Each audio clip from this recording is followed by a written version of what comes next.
Quran says? They used to lie. Which one is right? Your Daeed, your Quran is lying to you. Let's get another one. It's all Buddha. You're all Buddhas, In man. one Quran it says, to him you are returned. Another says, to him you return. Listen to cow, bro. Drink your cow wee. That's what it's done to your brain, bro. You really too much cow pee-pee, bro. Quran is in a Muslim heart, in the mind. There's only one Quran. Okay. If your Quran will never die. That's wrong. That's wrong. In another How many Quran, billions listen people to in this. one Quran in the heart of us? In one Quran it says, we forgive you your offenses. In another one it says, your offenses will be forgiven for you. They're completely different. We will forgive you. Who is the we? It says clarity in heaven. Allah's one who is we. It says we will forgive you. Who is the we? In another says your sins will be forgiven. In chapter 4 it says, Surah Nisa.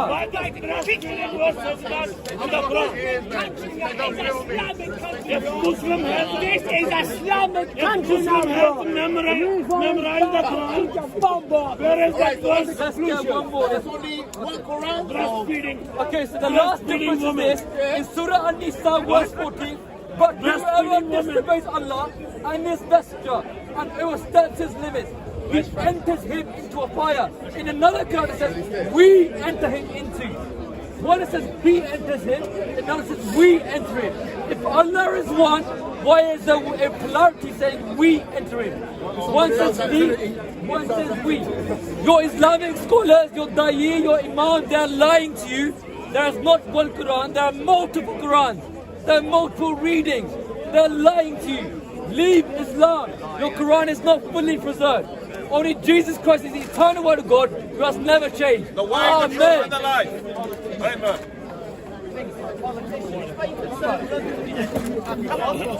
Come on, high school dropout. All these different Qurans, ladies and gentlemen.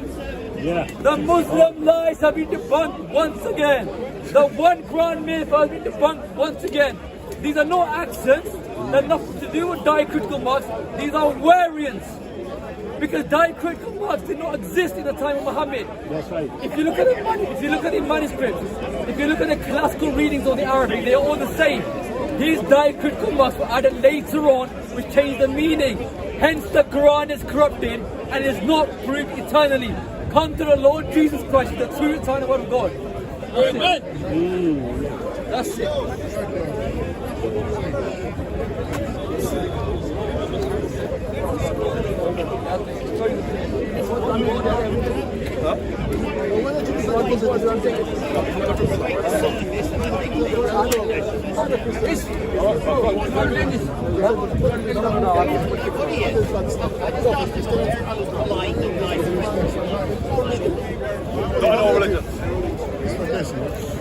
We have to get it up, we have to expose it.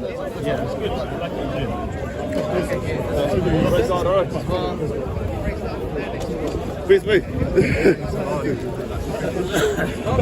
You know, Uncle, what has happened? Why are you absent for so long? Huh? I moved out of London. No. I moved. I just stop recording that. Where is your car?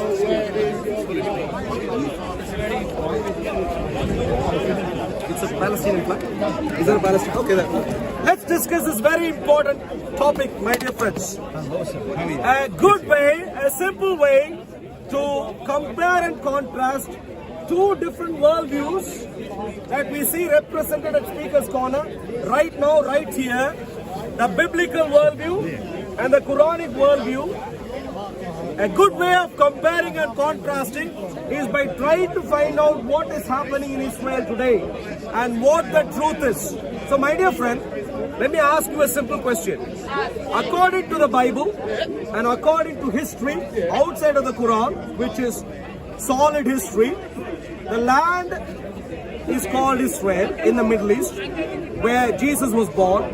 The land historically was Israel, and today And today is Israel. Was he born in And America? according to the Bible, Did the three wise men come to don't see walk, him? Lord. I'm still speaking. No, Listen easy, carefully. relax, man. I Please come listen from your direction. According to You the might be Bible, up. according to the What's going Bible, on, according to the Bible, I'm asking you what's your Bible. Jeremiah chapter 33 will continue to be Israel until the end. So God of the Bible is very clear, my dear friends. You can read about this in the book of Jeremiah. What's he clear about? One second. What's he clear about? If you listen, you will understand. And once I have presented, set the stage, you can jump in and walk along for the world to I'm see. going to waffle on, man. For the world to see. I'm going to have to rectify your according to the Bible, misconstrued ideas. according to the Bible, Israel will remain as Israel until the end. Come what may. Jeremiah chapter 33, God, I will read. But Jeremiah chapter 33, Read it, man. Get your book out. Read it, man.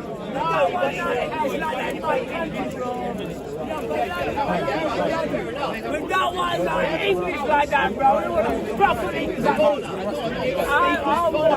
We don't want a fake real Englishman. Jeremiah 33. Jeremiah 33, verses 25 and 26.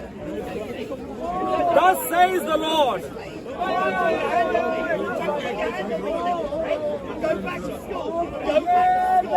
Okay, please.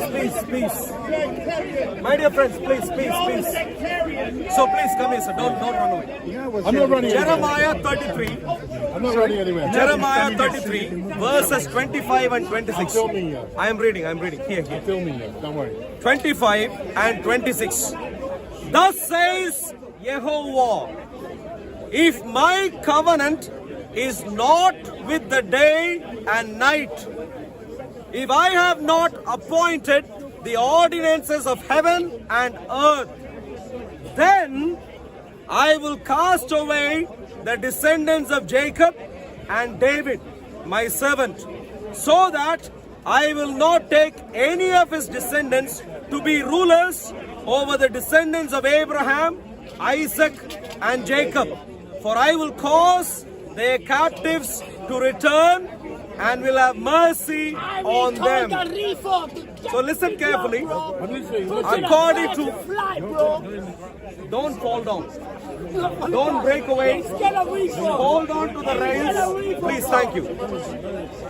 So according to the Bible, God says, for as long as there is day and night, God's covenant with Israel, Abraham, Isaac, and Jacob, and King David will stand. That's the Bible.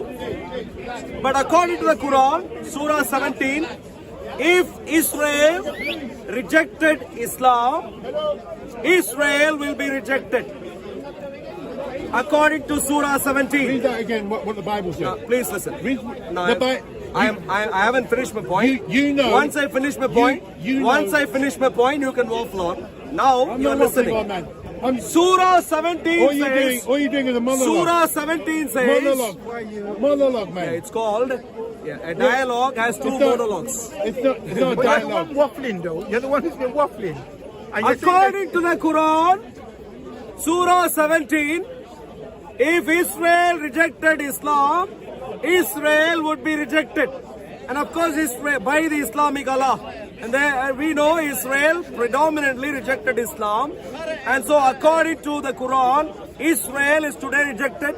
And even today, Where there are people like you fighting where does Islam against stand in Israel. Christianity? So please help me understand. In Christianity. How could the Are you Islamic Christian? Allah Are you be Christian? God of the Bible? Please help me understand. Junior, are you a Christian? Please help me understand. Are How you a Christian? could Are you struggling with that simple Yehovah question? Are you of the struggling with that Bible question? could be Are the you struggling with Islamic simple Allah question? of the Are you a Quran? Christian? Are you a Christian? I am. Okay. So how When you could the say Islamic I am, Allah? you're not claiming to be God, are you? Are you confused? I hope you're not saying Are you I confused right now? I am here, sir. Are you confused right now? am. No, I'm asking No, are you confused? Are you claiming to be God when you say I am? Are you a Muslim, my dear friend? You're a Christian. Lovely, good to see you. Now, I've asked a very simple question. From what I can see, are you a Muslim, my dear friend? But You're a Muslim.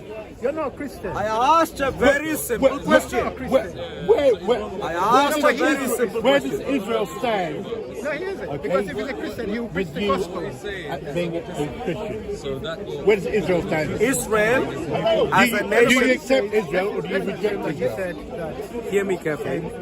Don't ask questions and then not listen. I'm listening. According to the Bible, Stop trying to get a wind up. But the thing is, Jews do not accept Christianity. They don't according to the Relax, Bible, man. Yeah, so what's his point? I am. Are you at some stage going to stop right now?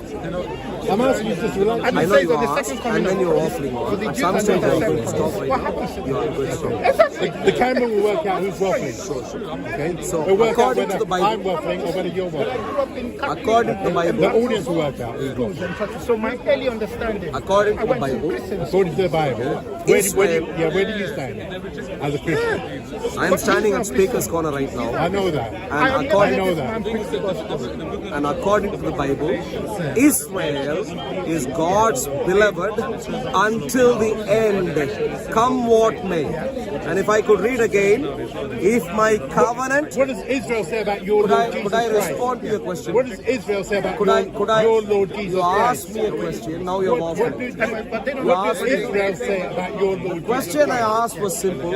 If you did not know an answer, you could have My just said question- you don't have an answer. My question is very simple. Instead, you My just question is very waffle. simple. Is the Islamic Allah same as the Yehovah of the Bible when clearly they are polar opposites? According to Yehovah, Why are you for running as over long there? as he has a Why are you covenant running? with day and night, Where does Israel will stand. with Christianity? According to the Islamic Where does Allah, Israel stand with Christianity? according to the Islamic Allah, Where does Israel would have been stand with rejected, Christianity? would have been rejected when Israel rejected Is the question too Islam. hard for you? Surah 17, Surah 5, Do you know what Israel is? Ayat 64. You know Israel the person, and you know Israel the country. So the question You know right that now, there's different Israel. the question right now to you is very simple. My How question is can very you simple. ever claim Where that the does Islamic Israel, the Allah country, is the same stand as Yehovah? with you as a Christian? Don't waste someone else's time. I'm not wasting. You're wasting my time, man. You're wasting my time. Simple question. Give up on it. Yeah. But you haven't answered his question. You see, your You friend haven't is answered saying his I need to question. increase the medication. All you're doing is running away. He says, your friend says, you need to increase your medication. I need to increase his medication. Don't worry. Don't worry. I need to increase it. Don't worry. Relax, So, man. Relax. thank you. So, the challenge, my dear friends, is this. The Islamic Allah, May God guide us all closer to the truth, man. which is what I was Amen, trying, amen, amen. I was trying to see I know the best, you was trying. but clearly, But you can't answer in simple your case, questions. it isn't going to happen anytime soon. Oh, question. So we need to move on. It's just a one sentence question. Please. One sentence. Israel, Christianity, where do they stand? Why are you running? I'm working. After a certain degree, medication ran out correctly. Yes. Step away from common sense, man. Step away from common sense. We'll have a conversation later. Yeah. You're just going to bully me and trying to be a good.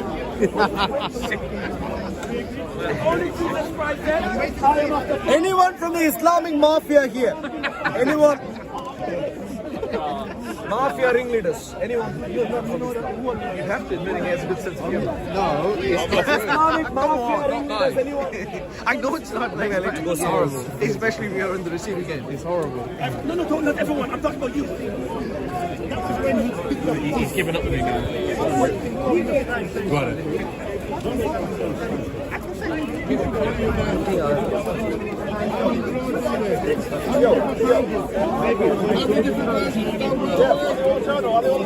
I'm on the channel. Yes, I thought they were eternal. I thought they were eternal. And how many gods? And get some Aaronites. Get some Aaronites. I'll pray for you. You understand the word Quran? Do you understand? The word version? What does version mean? Tell me, teach me. What is the word version? I'm concerned for his safety. Should I put a variant in there? Will help you understand? I'm busy here and then I've got another one. But if I've got time, I'll come. You're just here. We go at 5. Yeah. Okay. What do you want to do, I will. We need to debate, debunk No, Islam. I discuss. Not Debate, debunk Islam, get rid of Islam from our nation. We need Well, you are entitled to your opinion. So can I carry get on on? with that soon. So please, if you come back to me sometime soon, I'll be loving. Debunking Islam, wishful thinking. What about debunking? I love a sense of humor. You've got a really strong sense of humor. Harun, what about debunking Christianity? Let's come back. Jews love you. Yeah, I mean, what do you think of the stabbings?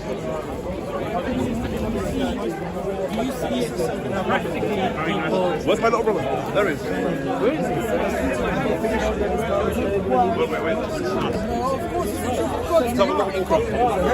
How exactly are you going to establish this? Okay, you have the Abrahamic covenant. You cannot be Abrahamic and believe in a new covenant. Yeah? The Abrahamic covenant is everlasting. It just got transferred from Israelites to Ishmaelites after Christ, and then received the covenant. The Ishmaelites received the covenant. And when you go to Genesis 16:12, it says Ishmael will be like a wild donkey of a man. Ishmael will be like a wild donkey of a man. All right, so we have a topic set here. The gentleman here, They can't be off. the gentleman here But is now who going brought that to covenant then? discuss Yes, the covenant. Because Jesus never spoke of that. whether Yes. Islam is a legitimate Abrahamic religion or not. Which That's one? Christianity, that's Christianity what he's or going to Islam? discuss. Or Islam? That is what he is going to discuss right now. Of course, yes. So help us understand, my dear friend. So you are, please present the case in a nutshell. Okay. In How Genesis- is Islam? I'm gonna How is mention- Islam consistent? Okay. Consistent With the covenant. with the covenants that came before Islam. Okay. How? Jesus said the kingdom of God will be taken away and given in Matthew 21:43. In Genesis 16:12, it says Ishmael will be like a wild donkey of a man. When you go to Quran chapter 31 verse 18-19, Allah addresses the Arabs.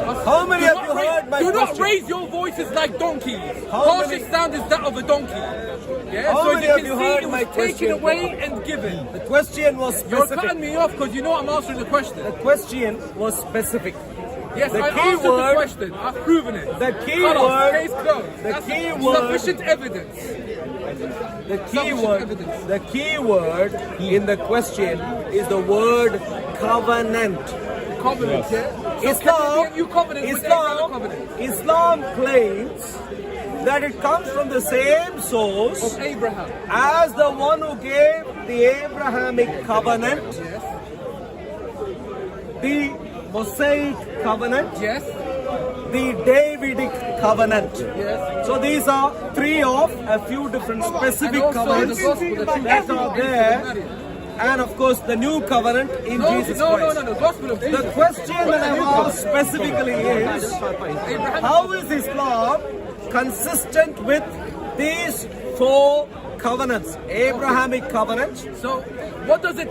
Mosaic covenant, Davidic covenant, new covenant in Jesus Christ. To answer the question, the gentleman here right now has to get to some specifics of the covenants. Okay, so shall I? Not shall I some explain it? waffle on He's not going. He's not covenants. answering the question. Please He doesn't want me to answer. get to some specific details of the covenants Okay. I have pointed out to The and Abrahamic- explain how Islam is consistent with these I covenants. answered the please. question. The Abrahamic covenant involves ram offerings. Yeah? This is the Abrahamic covenant. The light to the Gentiles in Isaiah 60 involves only ram offerings that the Gentiles are coming from afar to the light. The light of the Gentiles only involves ram offerings in Isaiah 60. At the altar and rams of Nebaioth and Kedar. Are you with them? The first two sons of Ishmael in Genesis 25:13.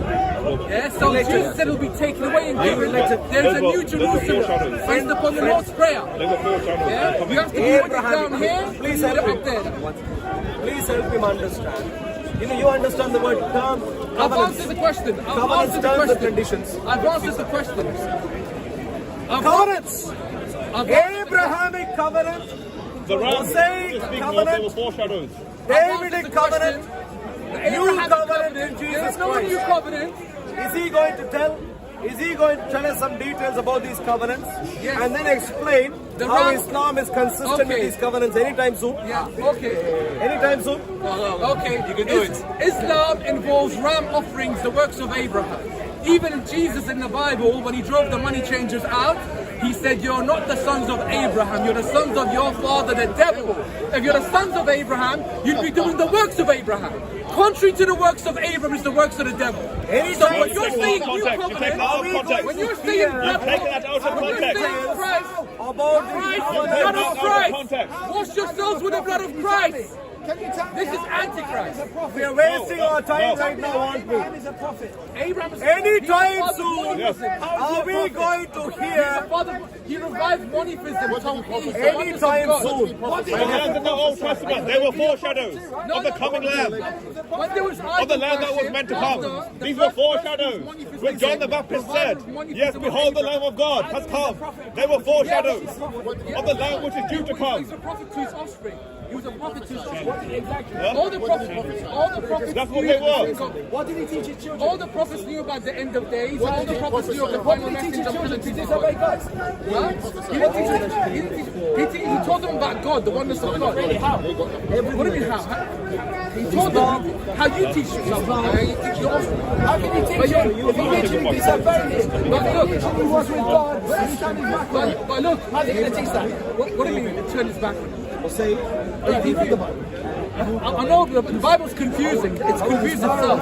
What's your question? It's confusing if you don't give it proper care and attention. No. Look, the Bible is corrupt whether you like it or not. Romans 3:7. In Romans 3:7, Paul says, "How can you call me a sinner when through my lie I glorify God?"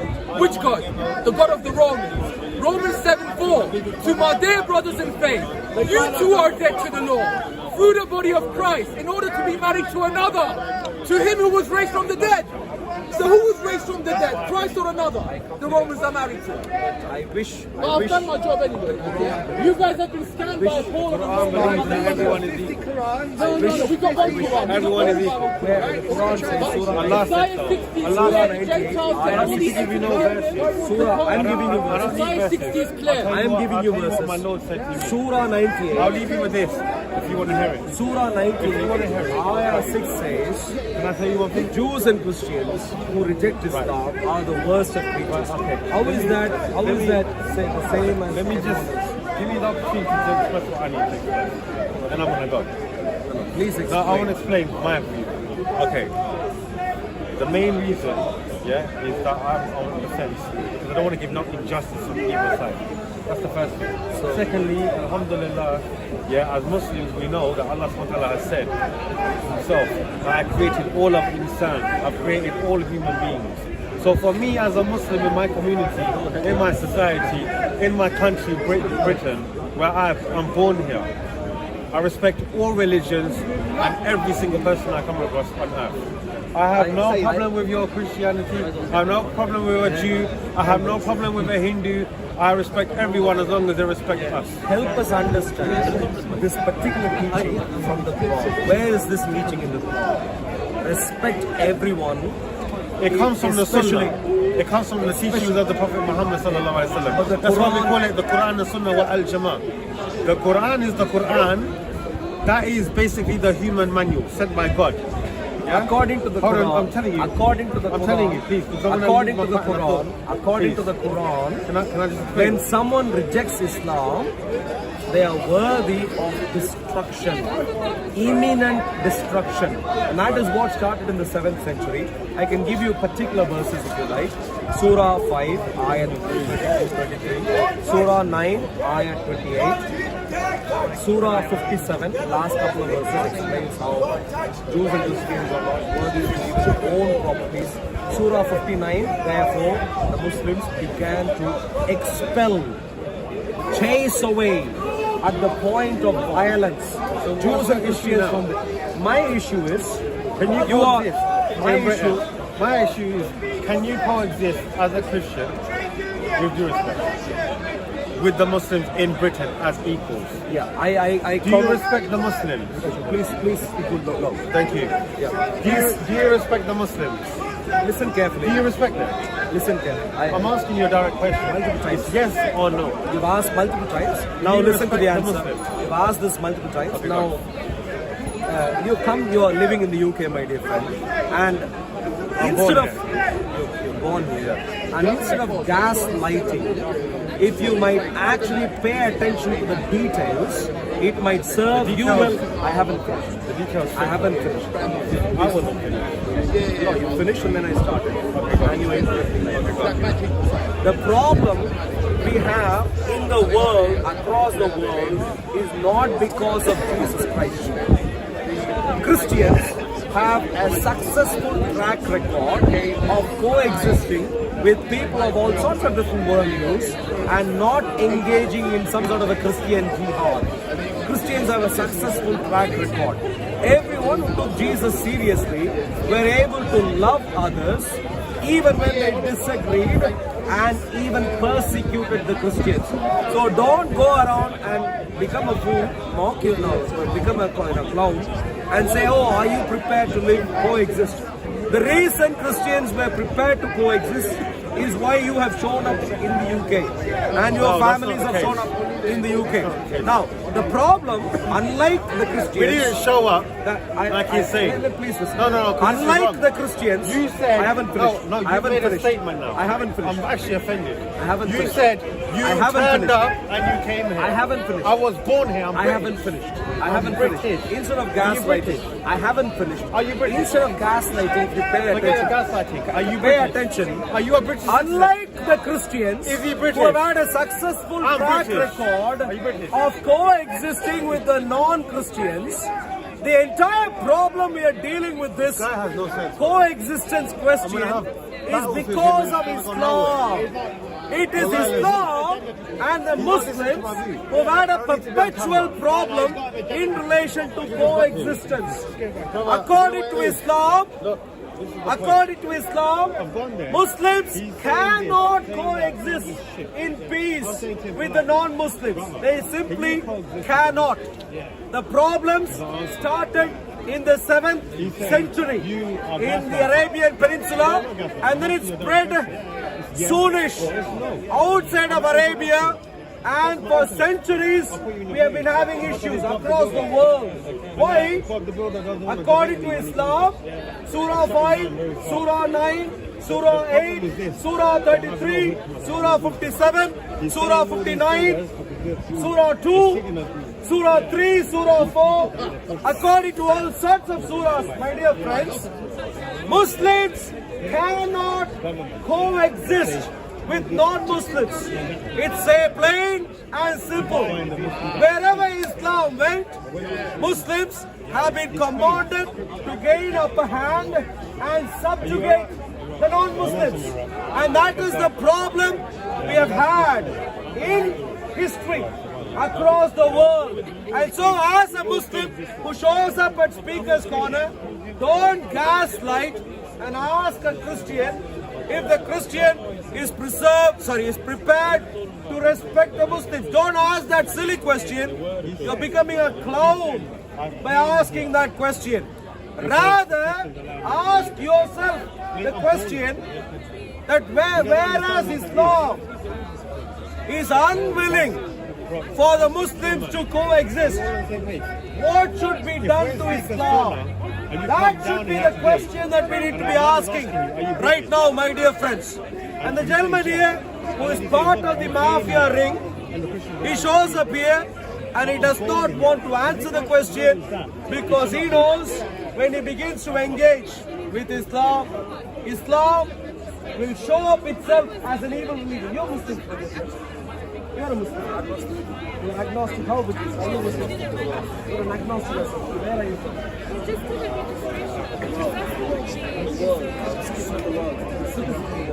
So you are an agnostic, so you really understand that. You really understand that. So Quran generally is not God. Muhammad cannot be Muhammad is declared the Quran cannot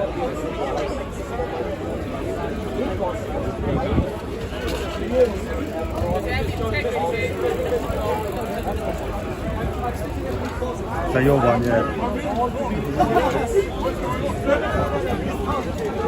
We cannot squeeze this one.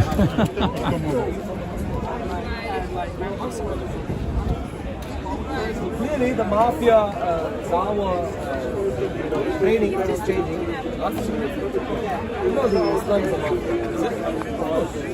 Are you familiar with the fact that Islam is a mafia? Please tell me. How many of you are not familiar with the idea that Islam is a mafia? Say again. Not Godfather, not that good. This is even worse. Terrible. Terrible mafia. Okay, I'll help you understand. What is the mafia? The mafia is a crime network. Crime network. The word here corresponds to an Italian crime network. Would you listen right now? So it's a crime network that wants to take away properties from others, even employing violence. And to do this, the network has many mafia members. Some of them are ringleaders. They want to take away properties from others. They engage in criminality in the process to do this. And they have a huge network of people. Now, you enter in once through some special initiation, but once you've entered in, you can't leave. If you leave, you will be shot dead in some way, shape, or form. And that's exactly what Islam is. In Islam is about taking over other people's property. Right from the 7th century. Right from the 7th century, what did Muhammad do? Take away Mecca. Take away Masjid al-Haram. And since then, he took over all of the Arabian countries. You're a Muslim, right? You're a Muslim. You're not Indian. You're a Muslim. So, Islam is a typical mafia, except in this case, instead of saying mafia is a typical Islamic network, I'm saying it the other way around. Islam is a typical mafia. It has a trait of a mafia in every single way. So you are a mafia ringleader yourself. My dear friend, dealing with some serious issues. You are, see, that's a mafia ringleader. You can see him, spot him and speak as He says Muslims are mafia, and then he calls me your friend. Would you call a mafioso your friend? If he's a mafioso, would you call him your friend? See the confusion? He is confused because he doesn't understand that as a Christian, I am supposed to love him. He doesn't understand this. In his mind, because he has evil intent towards me, he thinks I might also have a similar intent. But I am a Christian. According to the Bible, because I am a Christian, I take the teachings of my precious Lord and God Jesus seriously. I love others, including those who are part of the Islamic mafia. At Speaker's Corner, I love others. Others, are you Muslim? So, my dear Muslim friends, the fact that you're only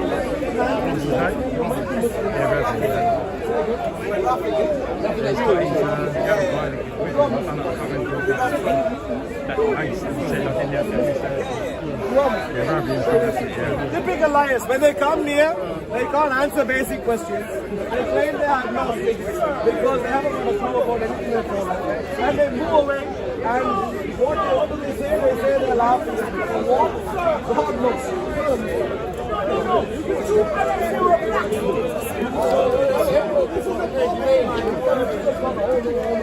Is he coming back? My dear friends, okay, let's get to some serious content right now. In our nation, we have serious issues. Except, unfortunately, my dear friends, we are only noticing part of the problem that is happening in our nation. We are observing the political side of the problem. What is the political side of the problem? Jihad, terrorist attacks, pedo sex slavery gangs. We are noticing these things. My dear friends, today my message is that the problems we face in our nation is much more comprehensive than that. We are facing a situation where ideologies are clashing in front of our eyes. Ideologies are clashing for the soul of our nation. For the soul of our nation. The very existence of our nation, with a reasonable degree of reputation, is now being questioned. Are we going to make sense? Are we going to grapple with truth? These are challenges that we are dealing with in the streets of our nation, at Speaker's Corner in our nation today. My dear friends, how do we deal with these problems? Ultimately, the problems we have are fundamentally about questions of truth. What is truth? Who is the one who created us? Is it God of the Bible, as how the word of the Lord says? Or is it the Islamic Allah? Or is it any other God who have been marketed across the world in the times past? Who is the true creator? Who do we owe our existence, our allegiance to? Is it our questions that we need to be asking? What is the truth? Who does Israel belong to? When you have nations, are you allowed to be, are you allowed to live at peace in your nation? When you have conflicts in your nation, in relation to what the truth is, how would you conduct yourself? These are fundamental questions that are being argued about right now. Who is God? Like I said, and so on. So here is where, my dear friends, there are plenty of worldviews clashing today. It didn't happen in the times past, because in the times past, nations were confined. People were confined to their own nations, broadly speaking. So whatever junk they had in their minds were at least constrained to wherever they came from. But today, in the social media age that we live in, with an increased level of globalization, my dear friends, people are spreading all over the world in unprecedented levels.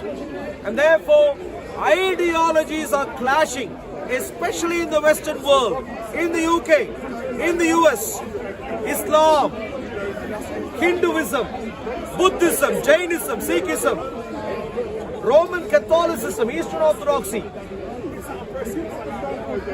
Rabbinic Judaism, Christianity, Biblical Christianity. All of these are clashing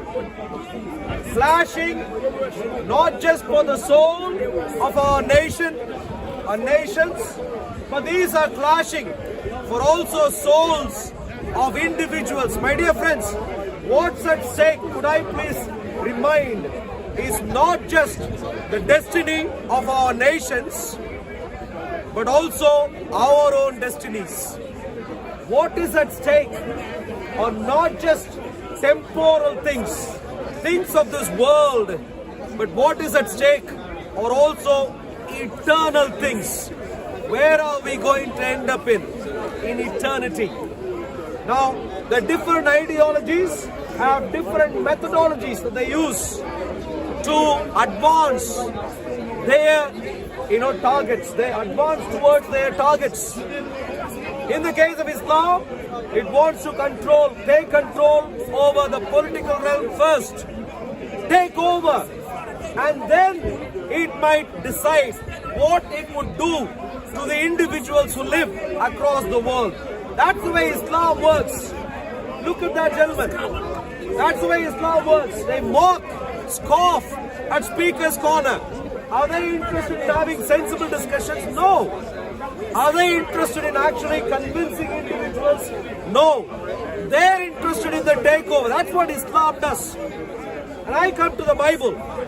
My dear friends, the Bible has the exact opposite methodology. A long time ago, people asked Jesus. They asked him.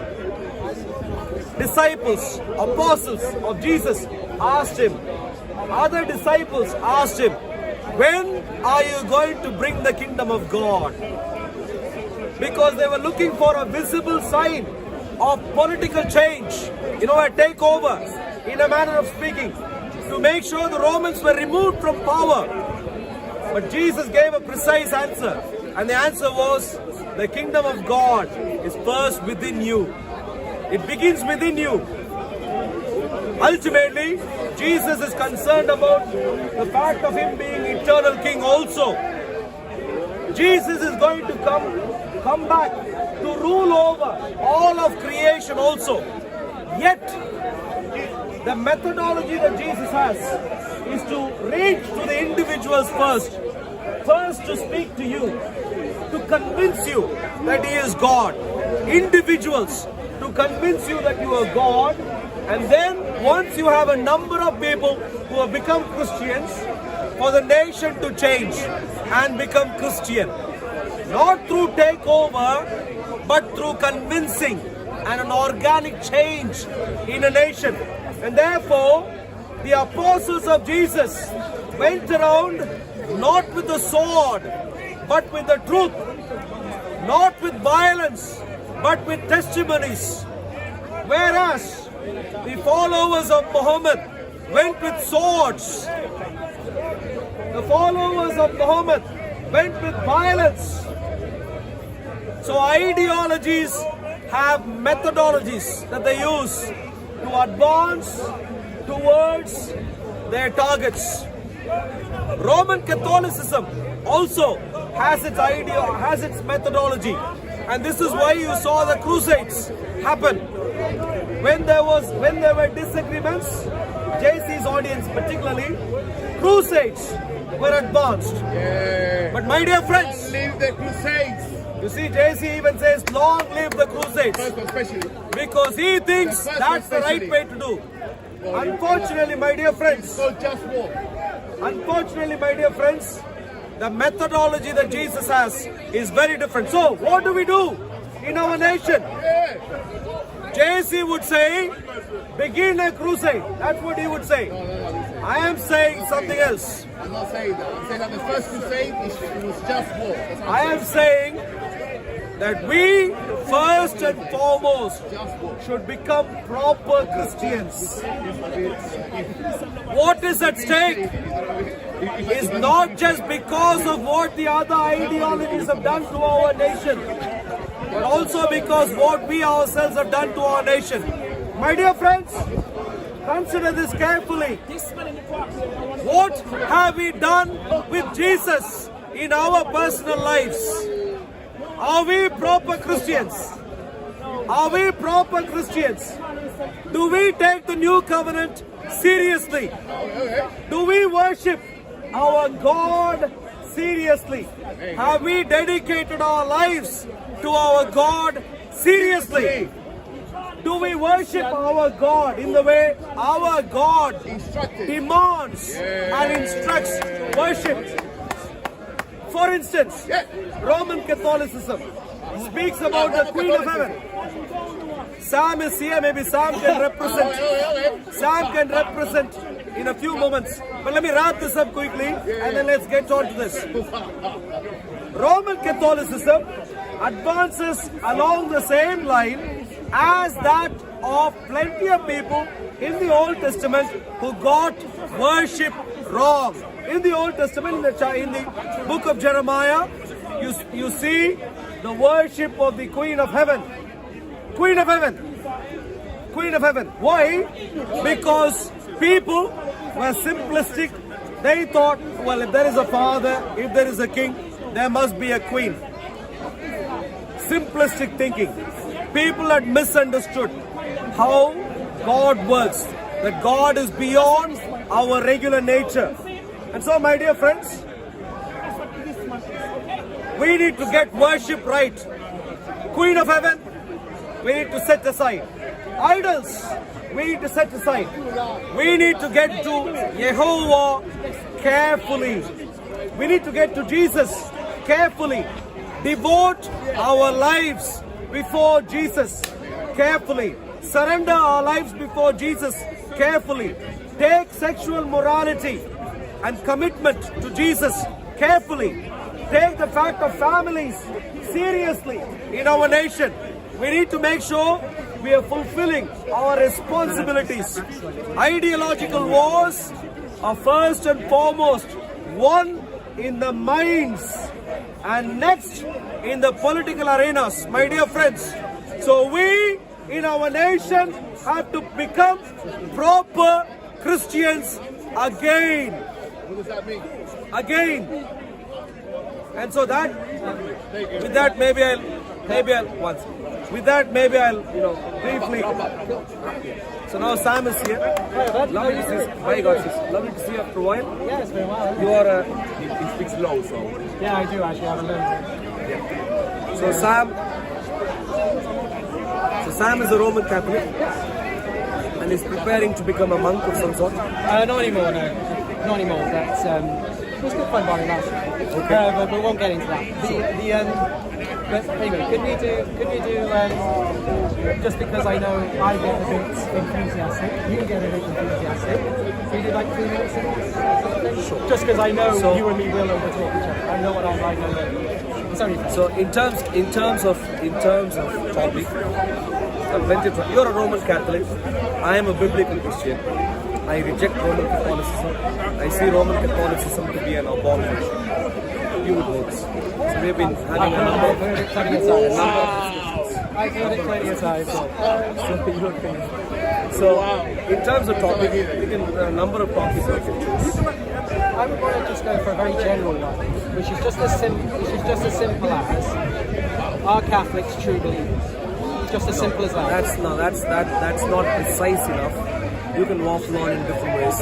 Maybe I won't get Okay, it. why Let's keep it really simple. Let's keep it really simple. So, okay. Let's keep it really simple. What about if Is the Queen of Heaven, according to Roman Catholicism, there is a Queen of Heaven, according to Roman Catholicism. Maybe we could just discuss not on that particular topic, just because I'm not the best person, and so then it would just be unfair on me. You're a Roman Catholic. Yeah, of course. You're prepared. But Mariology is not my strongest suit. So I'm not saying I'm completely ignorant. It doesn't have to be the strongest idea. But as long as you're a Roman Catholic, you'll be familiar with the idea. So could be once. I'll suggest a topic. See how this could go. Is Mary of the Bible the Queen of Heaven of Roman Catholics? Simple topic. It's very well defined. It's very narrow. It focuses on one narrow aspect of where we disagree. Personally, no. Just because it's not a topic I'm just well versed in. It's just as simple as that. It's just as simple as that. But you're familiar with Mary of the Bible. No. But it's only fair. We both go over a topic. We're just that's all it takes. Nothing more. You understand. So okay, so suggest an alternative, but something which is well defined, where you and I won't walk. Okay. Well defined. Something very well defined. There's no ambiguity. All the terms involved, subjective. Anyone got any good suggestions? Why is Roman Catholicism an abomination? That's what he said. He said that. The problem with that topic, for now, at Speaker's Corner, the problem with that topic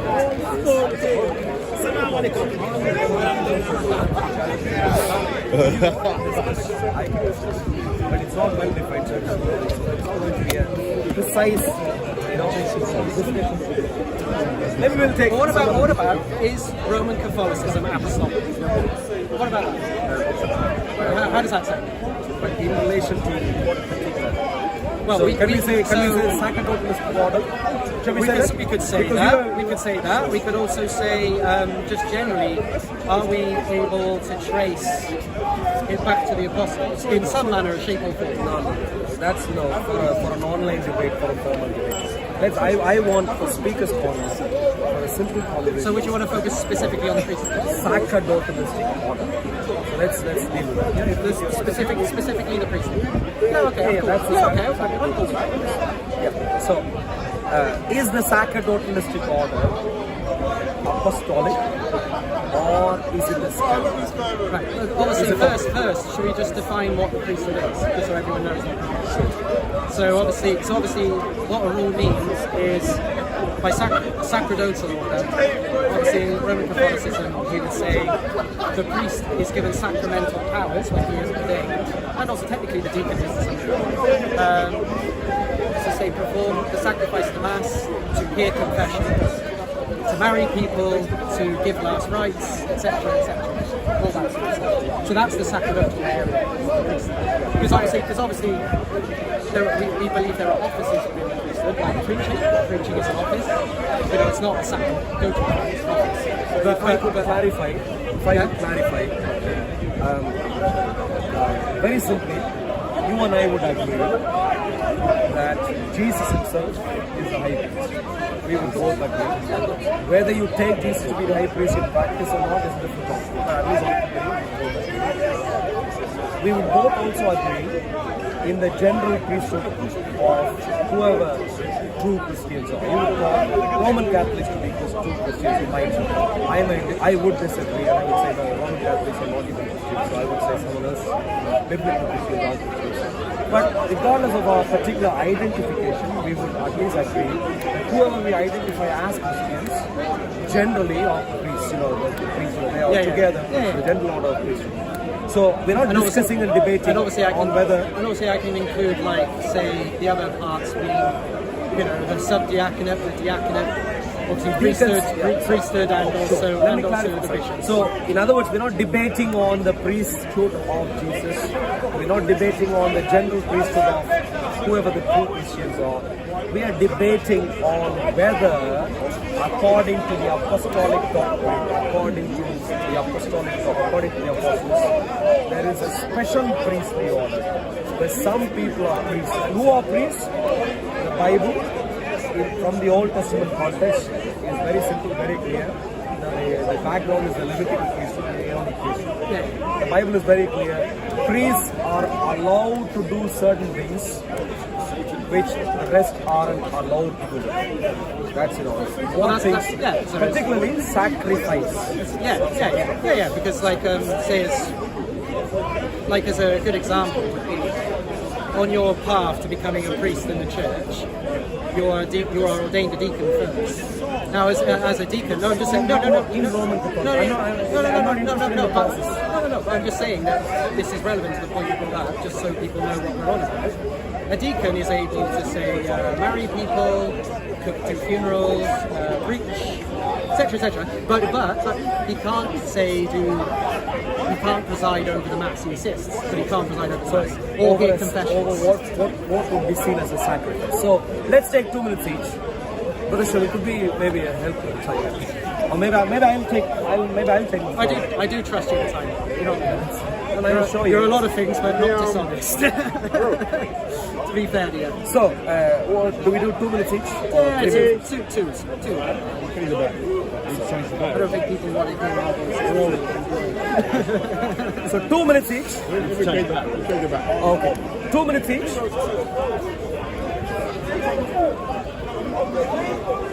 Should we sort of, because I'm sure you trust me as well, so I'll tell you, then you tell me. Yeah, as long as I'll just let you see it. I'll just let you see it. Maybe, shall I do it again? Sorry? Oh, sorry, mate. It's nice to see you. It's actually nice to see you, mate. Nice to see you. Are you keeping, just as a quick note, are you actually keeping me? Yeah, my batteries. You've put on a little bit of weight since we last So have I, don't worry. So, are you going first? No, you can go first, because I think it's fair that you clearly define what your objection is, because then I know exactly, if you like, you steelman your objection, so then that way I can't go off track, can I? Is that fair? So you go first, mate. 1, 2, 3. Okay, so in relation to the special priestly order which Roman Catholicism has, Eastern Orthodoxy has, Assyrian Church has, and all of these people have, right? I've defined what priestly order is earlier. I see this as a huge scam, big time scam in broad daylight. There are plenty of offices described, positions of responsibility described in the New Testament, none of which would amount to being a priestly order. For instance, there are pastors, there are teachers, there are apostles. None of these would be actually priests in particular. Priestly order doesn't exist in any of the offices defined in the New Testament. On top of that, and therefore, when it comes to priestly order, Sam will need to provide evidence for this. On top of that, what I can also say is the book of Hebrews in chapters 7, 8 and 9, it goes on to explicitly reject the idea of any office which succeeds the Aaronic priesthood in the New Testament. In the New Testament, you have the high priest called Jesus. That office exists, but there is no such thing called priest on planet Earth. Hebrews specifically goes on to say that because there is a Levitical priesthood here, Jesus wouldn't have been a priest here. Therefore, he went to the most holy in the heavenly realm and entered into the most holy place to be the high priest to present petitions before his Father. And as he does that, there is no special priestly order in this world. In other words, I see Roman Catholicism to be a scam. Sorry, Okay, cool. So, thanks for all, and thanks for doing this actually, because believe it or not, I want just to for a while. I'll obviously approach this purely because he referenced the Eastern Orthodox, the Assyrians, etc. I won't bother defending any of them, I'll just defend what the Roman Catholic Church believes in regards to the priesthood. And it all starts with the apostles, and in particular with Peter. Now, that's the important bit. So in Matthew 16, because I know Arun here will want some evidence of this. Obviously, the disciples are questioning Christ and ask who he is. And it is Peter who obviously is the one who says, "You are the Christ, the Son of the living God." Now, Jesus' response to him is very interesting. Jesus answered him, "Blessed are you, Simon Bar-Jonah, for flesh and blood has not revealed this to you, but my Father who is in heaven. And I tell you, you are Peter, and upon this rock I will build my church, and the gates of Hades shall not prevail against it. And I will give you the keys to the kingdom of heaven, and whatever you bind on earth shall be bound in heaven, and whatever you loose on earth shall be loosed in heaven." Those keys is actually quite an important reference, because the keys, what is being referenced there is the keys of the president in the Old Testament. The president of the king, who was given the power to loose and bind, which is also part of the sacrificial system. Because part of the sacrificial system was the ability to bind the conscience of the laity. I know you don't like that term, Raul, but there we go. It's to bind the conscience of the laity to doctrine and to teaching. And also to get into the sacrificial side of things, which I'll get into in my next series. But the first thing to start is, where does the authority come from? It comes from the apostles themselves, which was given by Christ. I think it's your turn now, right? Is it 2 minutes or 3 minutes? So 3, 2, 1, go. what did I say? According to the New Testament, there is no special priestly order. Let me read Hebrews chapter 8. Hebrews chapter 8, verses 3 and 4. For every high, it speaks about how Jesus, maybe verses 1 to 4. Now this is the main point of the things we are saying. We have such a high priest who is seated at the right hand of the throne of the majesty in the heavens. There is a high priest in the heavens, a minister of the sanctuary and of the true tabernacle, which the Lord erected and not man. One second. They tapped him and ran off. Once I pause it. We'll wait for a roll to get back. Okay, so it's time. So how are you feeling? Fine. No, I will. He's already ignored it. I will. I've already. So I was trying to make the point that the keys were given to the apostles. No, to the apostles, but also to Peter.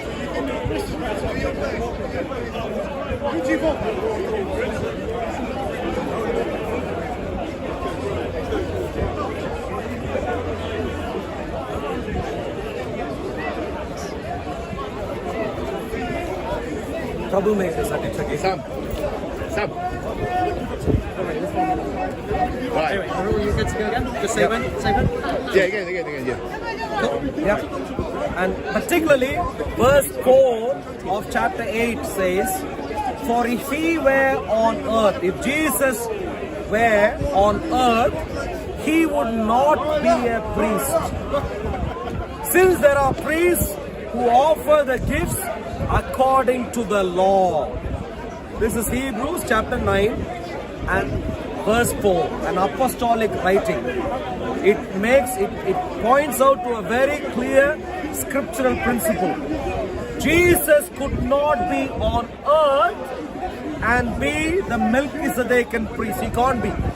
Because there are Melchizedekan priests here, if he wants to become a priest of a new order, it can't be here, it has to be up there. And so it says, for if he were on earth, he would not be a priest. Since there are priests who offer gifts according to the law. Very simply, long story short, there is no such thing called priests in the New Testament in this world. There is only one priest, who is Jesus up there, apart from the general priesthood of the Christians here. But no specific priestly order. Just say when. Okay, so I started the premise with Matthew 16 because it is important. I will come to Hebrews in my next 2 minutes, I will address it. But I think Arul also needs to address what the idea of the keys are. The keys that are given to Peter, they are also given to the rest of the apostles, no Catholic denies this. But the keys that are given to Peter are important. They are the keys of the Prime Minister in the Old Testament. Because that's why the apostles understood what they had just been handed, which is the teaching authority of Christ. If you like, it's like Christ is up in heaven as our high priest. But we also need people on earth to administer Christ's teachings, Christ's sacraments here on earth. That's the role of the apostles. And obviously as a Catholic, I believe they appointed successors, etc. And that's what we call apostolic succession. But what I guess I'm asking everyone is, how do you find the significance of Christ doing two things in Matthew 16? Two things. One, he makes a promise that the gates of hell shall never prevail against the church. That's number one. And secondly, he says, whatever you bind on earth will be bound in heaven, whatever you loose on earth will be loosed in heaven. So, what is that authority that he's giving to the apostles? Because that authority is very significant. It does link into the being sacerdotal. It's significant because it does link into the sacerdotal side of things as well.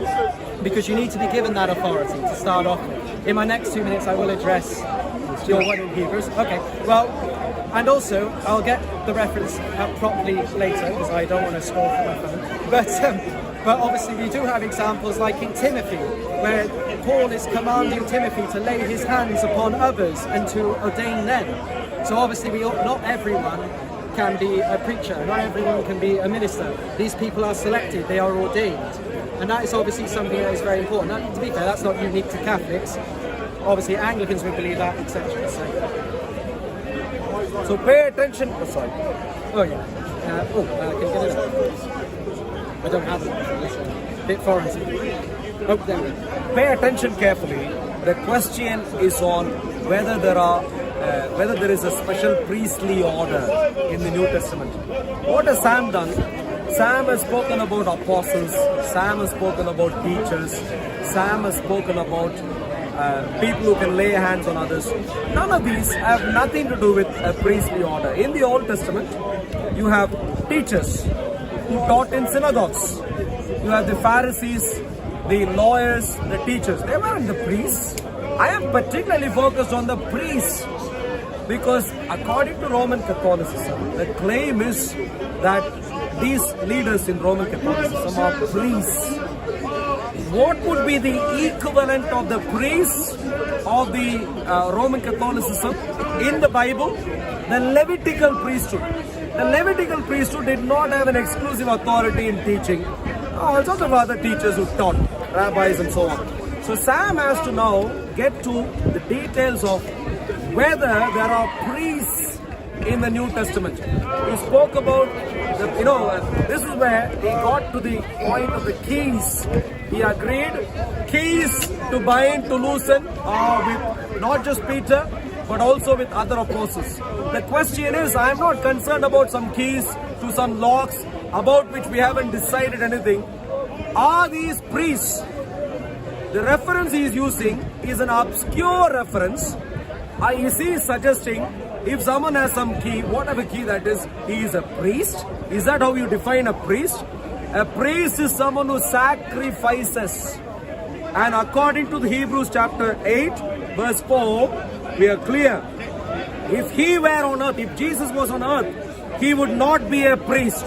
Can you see that? If he was on earth, he can't be a priest. Which means on earth, there is no such priest. So, these keys are significant. They're not just any old keys. They're the keys that were given to the Prime Minister in the Old Testament. Why is that significant? Because it's the Prime Minister who acts on behalf of the King. What is Christ? Christ is the King, and therefore the apostles are his Prime Ministers. Now, what is the duty of the apostles? They are to preach the Word of God. They are to administer the sacraments. Whether a rule would say that something like the Lord's Supper or the Eucharist is a sacrament is by the by. It's we as the Roman Catholics and also many of the Christian churches, including a lot of Protestant churches, acknowledge things like the Lord's Supper, like baptism, as sacraments, and they are administered by priests and ministers. They are not administered by Joe Bloggs on the street.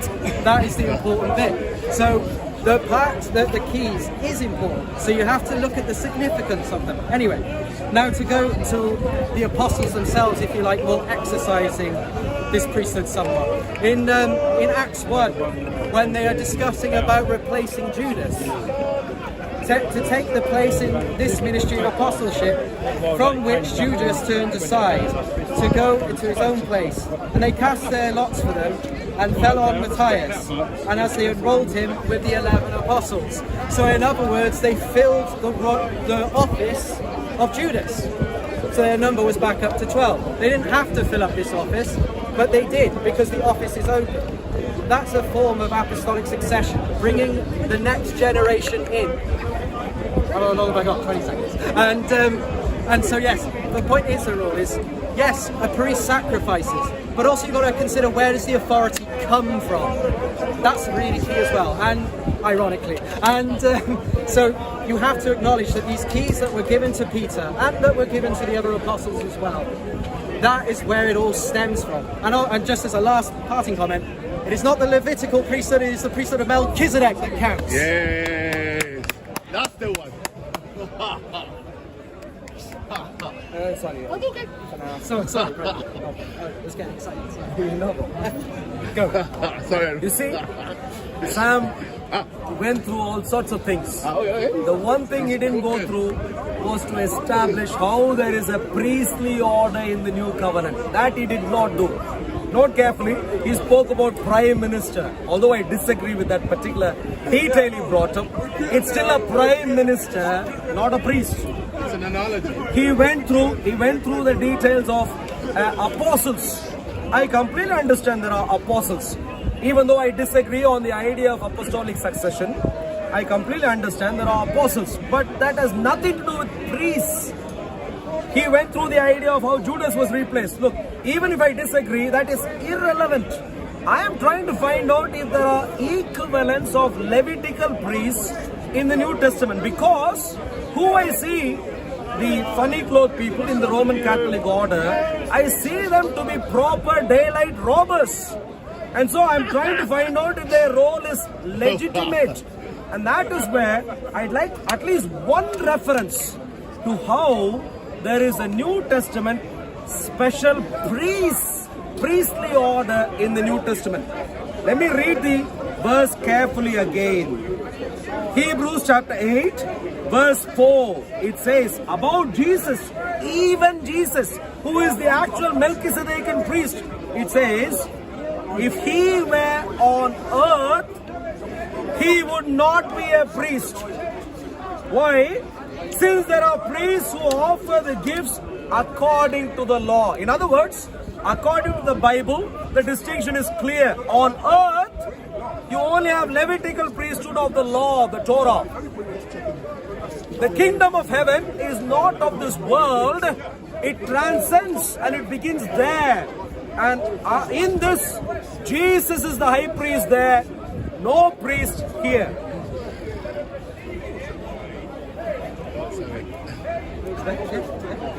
Cool. So, I actually want him to stop with the comparisons with the Levitical priesthood. That's completely irrelevant, and here's why. Why? Because Yes. the priesthood of the New Testament is the priesthood of Melchizedek. As it says in Hebrews 7, this becomes even more evident that when another priest arises in the likeness of Melchizedek, who has become a priest, not according to a legal requirement concerning bodily descent, but by the power of indestructible life.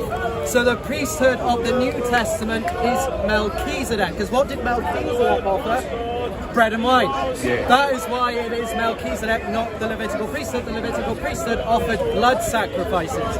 The Levitical priesthood offers the offering of bread and wine. So that's the key part you have to stick to. I don't have to show that it's the Levitical priesthood, just the priesthood of Melchizedek. Because what we are offering up at Mass every Sunday as Catholics and also as Orthodox and even as lots of Protestants, we are offering up bread and wine to the Father in the name of Jesus Christ. That is what we are doing. We are not slaughtering goats, we are not slaughtering sheep. And so that is the premise on which we have to start.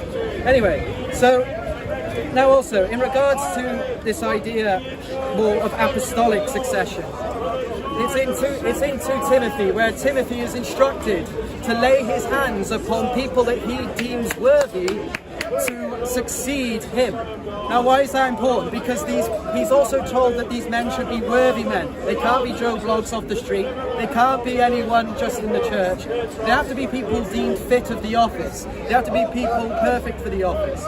And because what does a priest have to do? A priest has to offer the sacrifice of the Mass. He has to hear confessions. He has to marry people. He has to give last rites. He has a lot of things, basically. But the point is this. Without the succession, you don't have the priesthood, and it goes back to the apostles. Perfect. Say when. Yeah. Go. Sam, maybe I'll speak to you directly right now. Yeah, cool. Because what you have forgotten to do is this offer. Say again. Sorry, I'll pause your time. You have 10 seconds. You have 10 seconds. Okay, maybe we'll start. Yeah, start again. Okay. Just to be fair. No, just to be fair. 3, 2, 1, go. Yeah. Are there apostles in the New Testament? There are. Are there other offices in the New Testament? There are. Teachers, deacons, all sorts of offices exist in the New Testament. Is there some level of succession in some of these offices? There could be that I'm not even discussing right now. Is Jesus a Melchizedekian priest? Yes, he is. I'm not particularly focused on whether, apart from Jesus, there are other priests in the New Testament. And there, you pointed out to Hebrews chapter 7, where you said Jesus is a priest in the order of Melchizedek.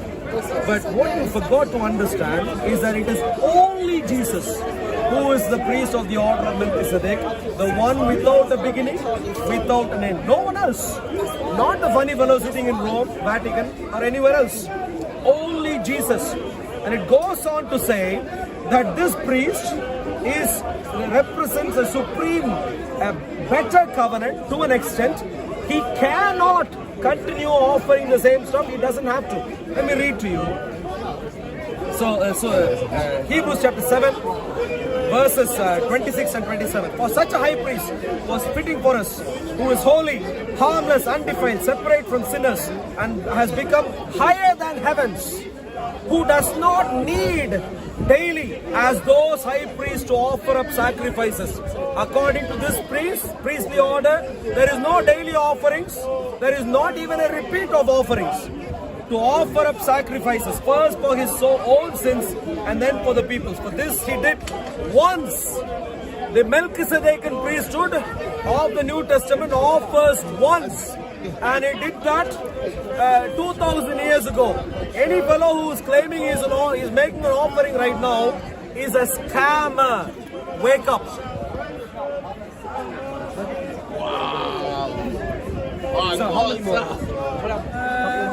We are So I've got someone to think of.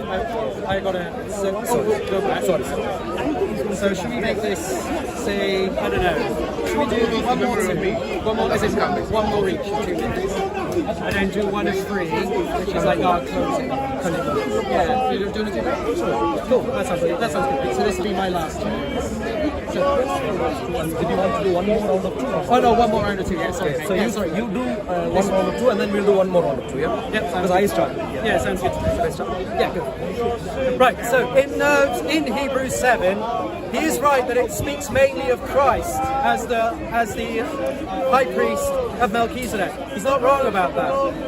However, it does speak of other people too. So in verse 20, for example, it says, "And it was not without any oath, and those who formerly became priests took their office without an oath, but this one who addressed with an oath. The Lord has sworn that he will not change his mind. Thou art a priest forever. This makes Jesus surely a better covenant." The former priests were mainly in number because they were prevented by death and from counting in office, but he holds his priesthood permanently because he continues forever. There is reference here to priests themselves, not just Jesus himself. Jesus is the ultimate high priest, and actually in Catholic theology we call it in persona Christi. So and that means in the person of Christ. So when the priest is saying the words "Hoc est eum corpus meum," this is my body, it is not the priest saying those words. It is Christ saying those words, because Christ is the ultimate high priest. The priest does not get sacramental powers simply based on the fact he was ordained. He gets those sacramental powers because the ultimate high priest is Jesus. So like I say, to repeat one more time, when the priest says the words, "This is my body," the priest is not saying those words. Christ is saying those words through the priest, in persona Christi. It's a really important part of Catholic theology. We do not believe that the priest has special powers in himself. He only contains those powers because of Jesus. Amen. You can go. That was a good point to end on, so you can have it. Yeah, that was a good point. One more round of 2 minutes and then we do conclusion. Yes, sir. Yeah, that sounds good. Come on, Arun. You can do it, Arun. You can do it. Sam did many things, but the one thing which he failed to do is the only thing which he was supposed to do, which is the debate topic. Are there special priests? Sam said in Hebrews chapter 7, apart from Melchizedek, there are other priests referred to. Yes, there are. But they are referring to the Old Testament priests. Now, I'm assuming Sam thinks that they are the priests that he has, which are the Old Testament priests. So I can completely understand if he is thinking Roman Catholicism is some sort of an Old Testament order, well, maybe he is terribly confused in a different way. But in the New Testament, apart from Jesus, there is no other priest. The one thing he failed to do right through our conversation is to provide evidence for a special priestly order in the New Testament. What did he do? He spoke about apostles. I agree with the apostles, office of apostles. He spoke about how Judas was replaced. No problem at all. He spoke about other offices like deacons and so on. No problem. He spoke about some funny keys. I don't know what he spoke about. Prime Minister, all sorts of things. What he failed to speak about is whether, number one, there is an office who can offer sacrifices in the New Testament beyond what Jesus did on the cross. About that, in Hebrews chapter 7 said, Jesus offered once, there is no further sacrifice, there is no need for any more sacrifice. I mentioned that. And I also read to you Hebrews chapter 8, verse 4, and I said, because Jesus has come for the kingdom of heaven, the priest for the kingdom of heaven is he himself alone, and he is in heaven, where there is a most holy place.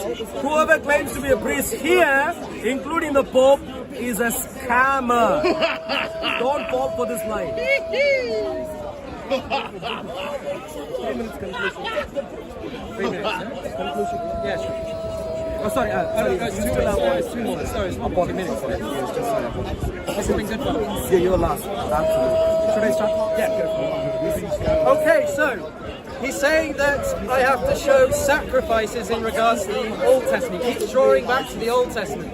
This is the new covenant. So, what is being offered in the new covenant? Bread and wine. This is the sacrifice. And in particular, not just the bread and wine. What is being offered? It is Christ himself being offered to the Father in an unbloody manner. That is exactly what it is. Now, Haru will say, well, where do you get that from? Something like 1 Corinthians 10. This cup of blessing which we bless, it is not a participation in the blood of Christ. The bread which we break, it is not a participation in the body of Christ. Because there is one bread of which many are one body, and there is one partaker of one body. Consider the people of Israel, that there are not those who eat the sacrifices are partners in the altar. Who do not imply then the food offered is idols or anything, or the idols of anything. No, I imply that when pagans sacrifice, they offer demons and not to God. I do not want you to be the partners of demons. You cannot drink of the cup of the Lord and the cup of demons. You cannot partake of the table of the Lord and the table of demons. Now, why is that important? Why? Because Christ's presence is really there in the bread and the wine. Christ's presence is there. Now, I don't have to be a Catholic to believe this. The Lutherans believe this. The Reformed believe this. The Orthodox believe this. The Orientals believe this. The Assyrians believe this. We might have all different conclusions on how we get there, but we all believe that Christ is genuinely present in the elements, and that it is offered up as a sacrifice in some description. Now, Catholics would say specifically that it's a perpetual sacrifice offered up to the Father. Protestants would disagree on that, but they would still say it is offered up as a sacrifice in some sense. Yep. So it's your 3 minutes to conclude. Okay, so we're now doing so. What's that? We're now doing a 3 minutes conclusion. 3 minutes? 3 minutes conclusion. He's going to go first. Why not Q&A? We can after this maybe we can ask. If you want. Now, before conclusion, Q&A? Cross-examination. But you want to do conclusion first? Oh no, cross-examination. Cross-examination in 5 minutes. 5 minutes each? Sounds good. Three, to flow? 3 minutes each, and then we'll do 2 rounds. Maybe 3 rounds. 1 round. I just looked at this one. That's all. So 1 round.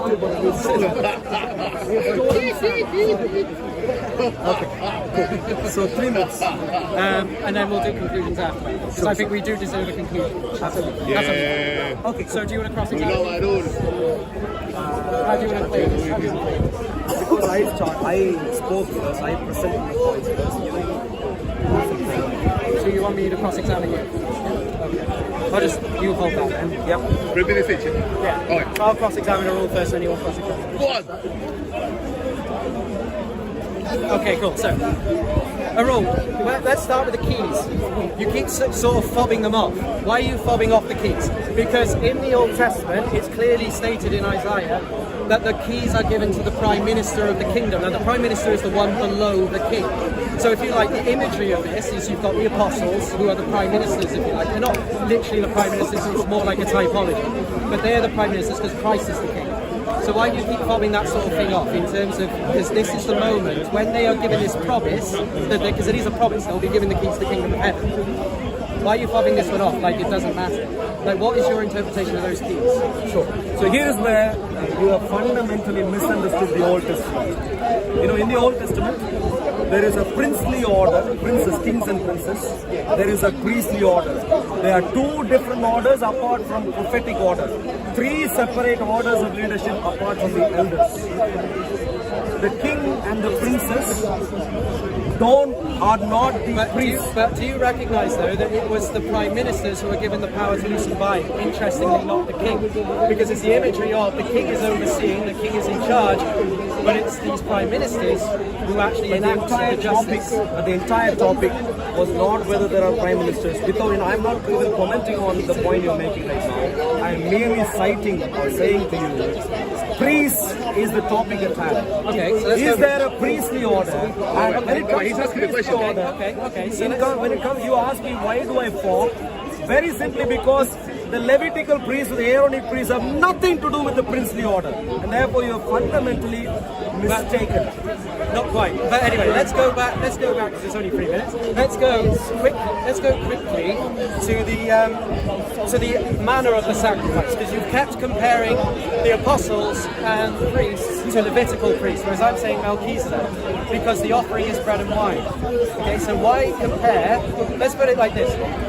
Would you not say that the Eucharist, when offered, in some sense, is a sacrifice, even in your wilderness? That's you read 1 Corinthians chapter 10.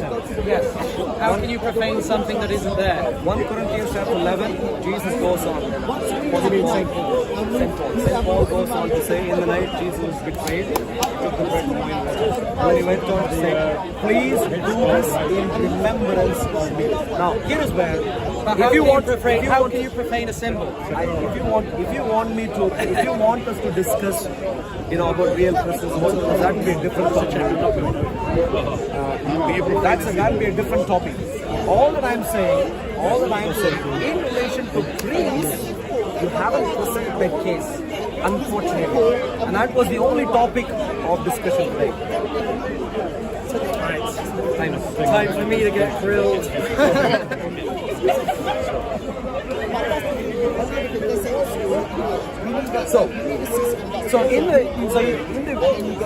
What is your best case for a reference to a priestly order in the New Testament? You are a priest in the order of Melchizedek forever. So, because that's not just talking about Christ. That is talking about the priests as well. So that's your best case. Now help me understand, where do you get the idea that is speaking about others apart from Jesus? Because interestingly, it talks about the priests. It also goes into plural sometimes. Like, it's interesting. Hebrews 7 is rather interesting. It's in singular and sometimes in plural. So when it's in plural, it's making reference to other people other than Jesus. We both understand Melchizedek is one person, and Melchizedek is this unique person with no beginning, no end. Very unique, and that is how he is compared. Now we also understand in Psalm 110 how there is the Melchizedekan priest sitting on the right hand of God, and how they even sleep sides and so on. My question to you is, there is no one else there apart from Jesus. Where do you get the weird idea that there is someone else apart from Jesus there? Because of the reference in Hebrews of there being priests and them being in the order of Melchizedek.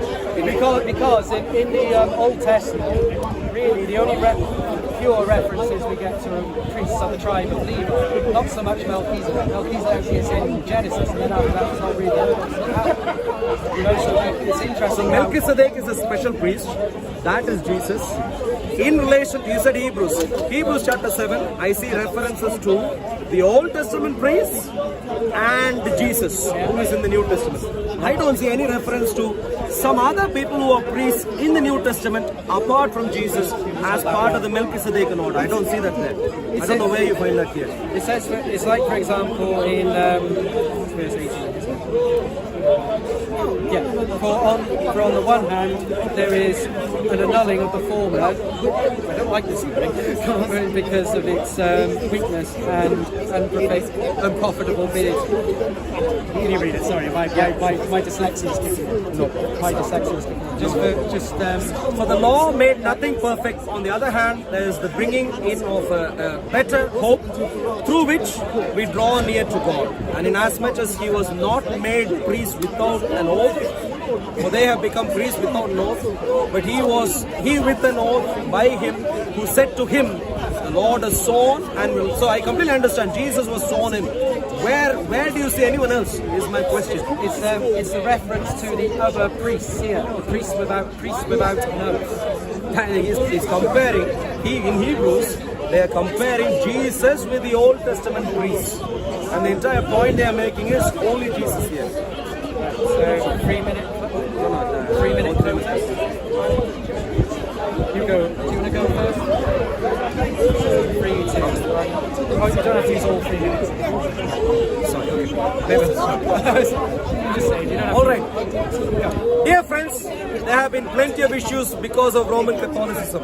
Even today, there are abominable practices because of Roman Catholicism. Queen of Heaven, idols, speaking to the dead, all sorts of abominable things in the times past. Slavery. There were edicts, bulls issued for, taking over slaves. There were bulls issued for taking over colonialism. All sorts of evil that have happened. And of course we hear in Ireland how children have been destroyed. Pedophilia, big time sexual immorality in the Roman Catholic institution. And that is why what we are dealing with right now is a very important topic. I see the entire Roman Catholic order to be proper scammers. Big time. One of the worst financial scams in world history. Not just from Islam, but from Roman Catholicism. The properties they swindle all over the world. Phenomenal. And what they do in terms of selecting some fellow, smoke and nonsense. Utterly, remarkable. Nothing to do with Jesus. And that is where I ask the very simple question. Is there a special priestly order in the church? Thankfully for us, we find in the New Testament there is no such special priestly order. Sam struggled big time. Remember, he spoke about prime minister, he spoke about apostles, he even spoke about Judas's replacement. What he failed to speak, he spoke about some fancy keys or whatnot. I don't know which locks he was talking about. The one thing he failed to speak about is a special priestly order in the New Testament. That he failed to speak about. No evidence for that. And he was grasping at straws when he was referring to priests referred to in the book of Hebrews. My dear Roman Catholic friends, wake up before it is too late. Worship God, the triune alone. No hyperdulia of Mary. Don't sell your souls. Queen of Heaven worship cost precious souls in the Old Testament times also. Don't sell your souls. There are plenty of Jews who look at this and think, well, this can't be true, and they are right. Because Roman Catholicism is not consistent with the Hebrew scriptures. It is entirely right.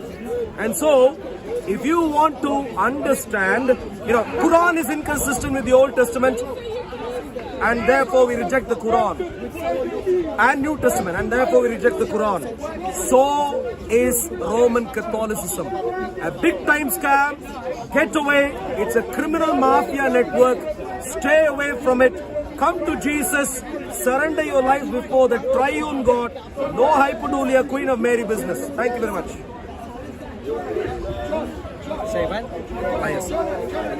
First, I just want to say cheers for Rolf for letting me do this today, actually. So, thanks, man. Cheers. Right. You said how, I've really struggled to find a case for the priesthood. I guess maybe that's because, in some sense, sticking to the New Testament completely, you won't find the fullness of the Catholic priesthood in there. But that is for a very specific reason. Matthew 16 quite clearly said how Jesus established a church upon the apostles, and we find this church in history. Saint Irenaeus, writing in the 200s, talks and says, if you cannot trace your church back to the apostles, you do not have a church. Saint Ignatius of Antioch says, wherever the bishop is, there is Christ. If you have no bishop, you have no church.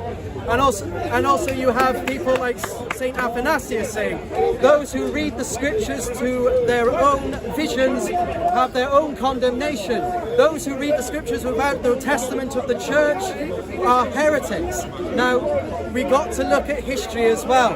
Christianity is not purely contained to the Bible. It's not purely there in the sense of all of our history. I am part of the church that wrote the great creeds, that wrote the great confessions, that held the ecumenical councils, and all the theology that I know are all believes in the Trinity, in the hypostatic union, in the two wills of Christ, the two energies of Christ. All that stuff is contained within the councils of the church. The stuff I know he believes, because he has to. And the point is this: when you look at the history of the church, there was a priesthood established from the very early days, from the days of Polycarp, from the days of Ignatius, from the days of Clement, and you have to question why. And it's because in the New Testament there is a church established upon the apostles by Jesus, and they are given sacrificial powers. It's obvious as well when you read something like 1 Corinthians, when they are offering up a sacrifice of bread and wine. And so all I would ask is, whether you are Catholic, whether you are Protestant, whether you are Orthodox, just remember one thing: we are all looking to strive and serve the Lord in our own different ways. Like I even know that a rule is something I'll never take away from him. And it's important for all of us to understand each other's positions.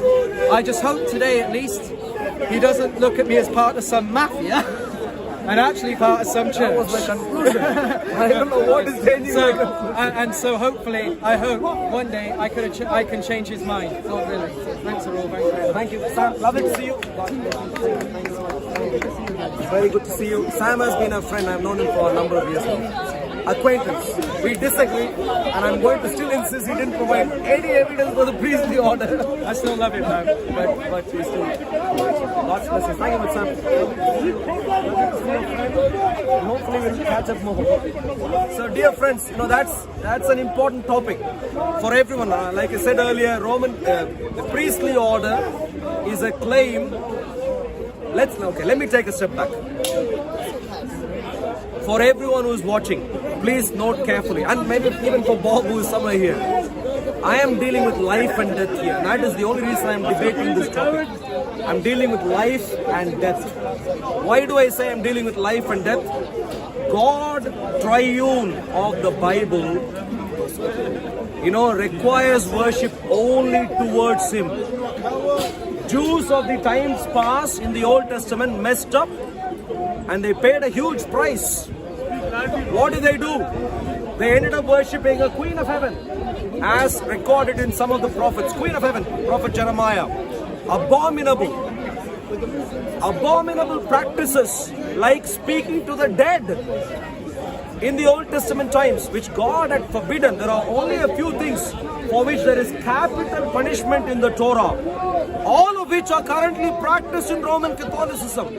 It is a serious problem that we are dealing with. So if you are Roman Catholics who are watching, fans of Bob or otherwise, if you are Roman Catholics who are watching, I warn you, we are dealing with life and death right now. And you would know, I love Muslims, and I likewise also love Roman Catholics and people of Eastern Orthodoxy and so on. Because lives are at stake, even though JC is running away there. Because lives are at stake, I am making this serious point at Speaker's Corner and elsewhere. My dear friends, it is important to make sure that we get to the right side of God, without which God does not say, hey, Muslims get away, everyone else comes in. That's not the requirement, my dear friends. There is a covenant called New Covenant. You don't follow the New Covenant, God unfortunately will say, look, you're not part of the New Covenant. And according to the New Covenant, in terms of worship, what was there in the Old Covenant still would apply. The same triune God without a Queen of Heaven still would apply. The same triune God without idols and icons still would apply. The same triune God without transcending into the realm of those who have passed away, the dead, still would apply. I invite all Roman Catholics, I invite all people of Eastern Orthodoxy and anyway everyone else, look at these people who are criminal gangs. They're funny priests. Don't follow them. Leave them. pick up a copy of the Bible and read for yourselves. In the UK, as we deal with the existential crisis that is Islam, we can effectively deal with this with the power of God only if God is happy with us. Note carefully, my dear friends, the way we can debunk, demolish Islam in the UK is not through our power. Through our power, I'm telling you, we are in a place of no return. Look at how much Israel is suffering. We are in a place of no return. We need God to help us. And if God is supposed to help us, God needs to be happy with us. With abominations that we practice, He won't be happy. Return to Jesus. Take the Bible, read for yourselves, get your life together properly before God. God will then come in to help us. God will help the nation of Israel. My dear friends, Israel as a nation is the only nation that God has promised will survive until the end. God has given a covenant, and I am telling you, there is no such guarantee for the UK. But there is an opportunity. If we get our act together and become proper Christians, at least today, God is able to say, I will preserve you also as a nation until the end. And I hope and pray that that would happen to our nation. That's my responsibility to take charge of and to, advise people on until the very end. God is able to defend us. God is able to demolish everyone else. So come to Jesus, leave Roman Catholicism, leave Eastern Orthodoxy, leave off all of these, come to Jesus. Now JC is back. I say come to Jesus, leave Roman Catholicism, he's back. That's good. A good sign. JC has been a lovely friend for a very long time. So this is how we conduct ourselves. As people who appreciate the Bible, appreciate Jesus, we should be able to have respectful conversations, whilst we respect and value the human beings who have not come to kill us today, yet get to the bottom of our areas of disagreement. Now let's go on, deal with some Muslims right now. God's blessings. Thank you very much. Thank you. God's blessings. Thank you. All right. Are you Muslim, my dear friend? You're not a Muslim. Lovely. Good. You, Abdullah, stay there, please. Well, if you want to have a meaningful conversation without waffling, what do you think, brother? Give him a chance. Give him a chance. Abdullah, because my friend advises, please come in.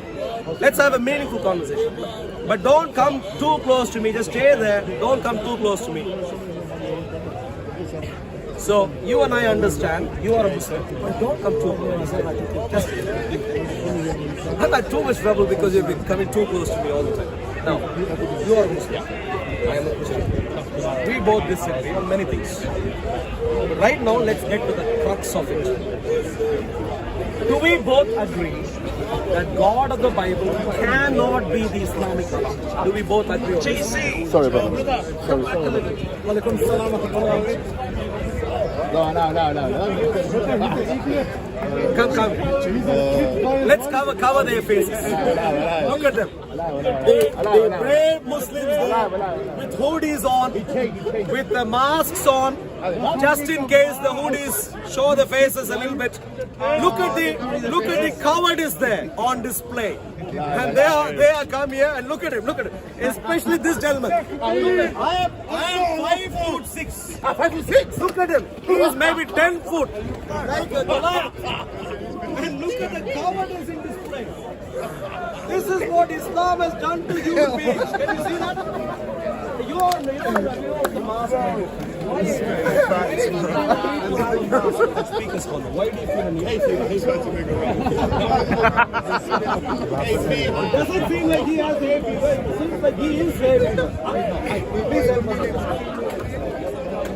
With the mask on, who knows? Even if you take it on the way, I won't even know who to complain against. So you help us understand. Help us understand. Why immigration status? Please help us. What are the immigration status? First of all, my brother. Help me understand. Help me gain immigration. Please help me. So help us understand what one good thing you've learned from the Islamic Allah. I can't understand you. What language do you speak? What language do you speak? Islamic Allah, one good thing you've learned from You're just a shit guy. Why do Muslims come to Speaker's Corner hiding? Are these your friends? You're a turd, man. Are you ashamed of them? You haven't got no suck Not on ashamed of turd. them. You're a shit. Keep distance. Keep distance. You're a turd, man. Look at you. You are yes. I must stink you. Let me speak to you. I'll put the Please mask come. up with your breath stinks. Thank you. You stink. Thank you. I'll give you an advice. Sure. I stink. So if you will make it slow away, please don't be friends with these guys. Now what, man? You got mile on your face. You stink. If you guys can't argue, then just like take a hike. If you can't argue, take a hike, man. Shut up, man. You're both hiding your faces because you're cowards. You're a coward. If you are great, take it off. What is a coward? What are you shy? What are you shy? Why? Is that it? Why? What are you hiding, baby? Why? Hey. Gentlemen. This is what is happening because of Islam. Look, I was having a debate with Sam earlier. We disagreed. I still think Roman Catholicism is a scam, but we could debate. But look at these people. Why are you wearing a mask? Why are you wearing a mask?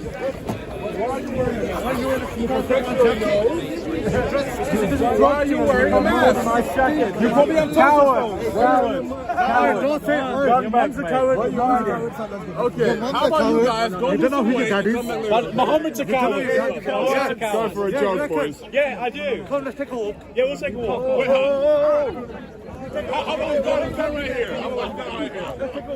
How about we stand right here? So you have Muslims.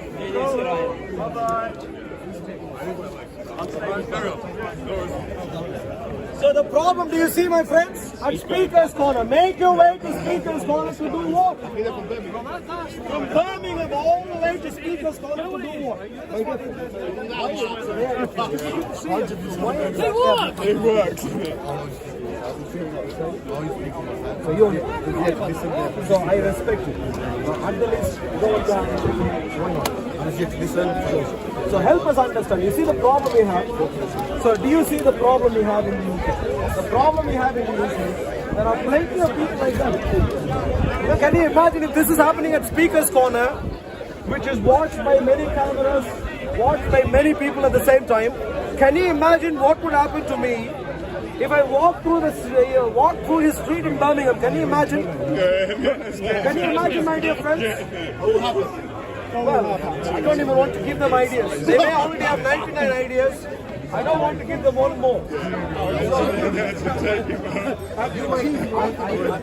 am inclined to think that you might be sensitive. But your friends haven't proven to be sensitive. Let's deal with this, my dear friend.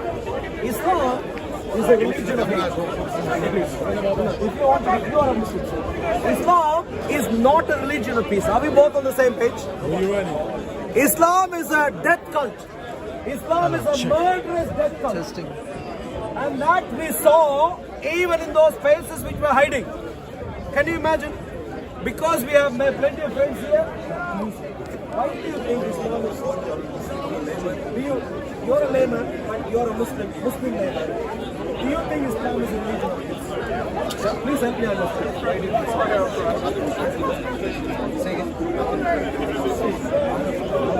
I'm not, this is not jihad.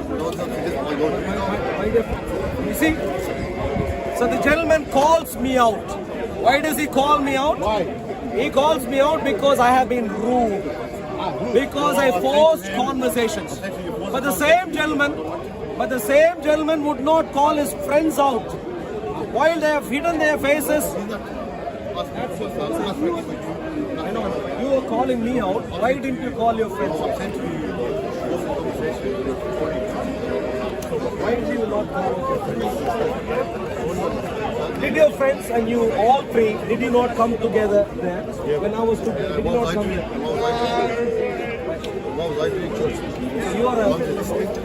So So you're Islam. That's not my opinion. That's Quran's opinion. Islam is a death cult, is not my opinion.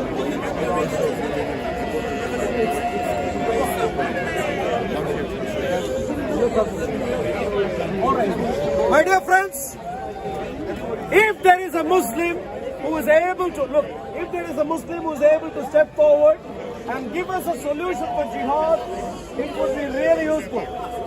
Yeah, Rasulullah or Asagullah, whatever. If you are able to step forward, please, and help us find a solution for jihad, that would be really good. Any Muslim, you sir, you are here. Do you have any solution for jihad?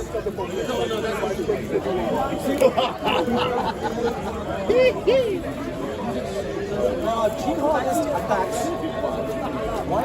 That's exactly my question. Why? Why? Why are there jihadist attacks? Please help me understand. That's my question. Don't steal my question, please. Why? Why do you engage in jihad? You don't have jihad? Across the Quran, have you read Surah Al-Imran? No, Surah Al-Imran. Who might this? Are you saying now that jihad is... No. Are you know what he's saying. One second. You are a Muslim, my dear. Are you a Muslim? No, I'm not a Muslim. Sure. Where are they? So this is... I don't. Is there any Muslim who rejects jihad in the Quran? Any Muslim? My dear COVID mask general, please. COVID mask. Help me understand, please. Come here. What's the point coming all the way here to speak this corner and now hiding? Help me understand what is a good solution for jihad. Say again. I'm really sorry. My English is terrible. I apologize. I apologize. I'll pray to God. I'll pray to God to help me improve my English. But now, let us now deal with jihad. Help us understand. Pray to God you get new shoes. Help us understand. Pray for you. What is the solution for jihad? What is the solution for... You're a Muslim, my dear friend. Are you Muslim? Please help us understand what... So Abdullah could perhaps help us understand. What is the solution for this? What is the solution for jihad, Abdullah? Which jihad? The one in the Quran, the one which is Islamic, the one which Muhammad has. As a Christian, former Christian, I can say this. The Bible and the Quran, both of them talks about holy wars. So the solution that jihad stems with, if there's no evil in this world, if there's no oppression in this world, then jihad becomes outdated, becomes not applicable. Sure. So the question is, why is it in the Bible speaks about holy wars? I don't know what you're talking about. Did David slay Goliath? I'm asking you, did David slay Goliath? And when David slew Goliath, what did God say to David? He said to David, all of your fears is in my favor. And David slew Goliath. David slew Goliath, you have no problem with that. God exterminated the life of the wife of Lot. You have no problem with that. God initiated wars throughout the Bible, killing men, women, children, and even cattle and animals. In the flood of Noah. Are you trying to stop something? Yeah, I will. Yeah. I'm trying to show you where the God of the Bible and the God of the Quran, he has a consistent pattern of how he treats his enemies, how he exhibits punishment on this earth. So the Quran is not in absolute exclusion of that. The Bible says it. Now, here was my final question. Stop it now. You said a lot of things there. Let me respond. Let's go through the details. Abdullah brought up. Why did David slay Goliath? Yes. Well, David slew Goliath because Goliath showed up in Israel. Goliath challenged people who are living at peace, who are minding their own business, that they better come and fight him. And if they did not fight him and win, that he will, the Philistines would take Israelites as slaves, as captives, as subjugated people. In other words, Goliath was the Muslim of that time who was waging a jihad of that time, and therefore the non-Muslim of that time who is David who followed the true God said, hey look, I am minding my own business in my own country. You are a foreigner and you don't let us live at peace in my country. Now let me come and meet you in war.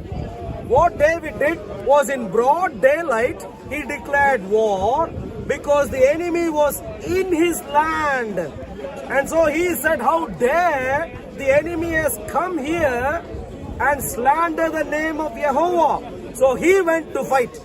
That is by no means Muhammad. What did Muhammad do? What is jihad of the Quran? What is jihad of the Quran? Muhammad, instead of minding his own business, staying at his little home, wherever it was, he is moving away right now. Instead of doing that, be close to you. You complain when I move away. If I come close to you, you complain. I can't win. I'm telling you, I told you. When I hug you as a Christian brother, you complain. How can I win? I told you. What do you want me to do now?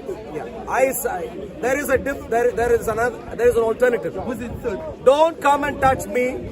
Don't move away. Stay at a distance. That's a good alternative. Just stay there. Don't move away. So, what did Muhammad do?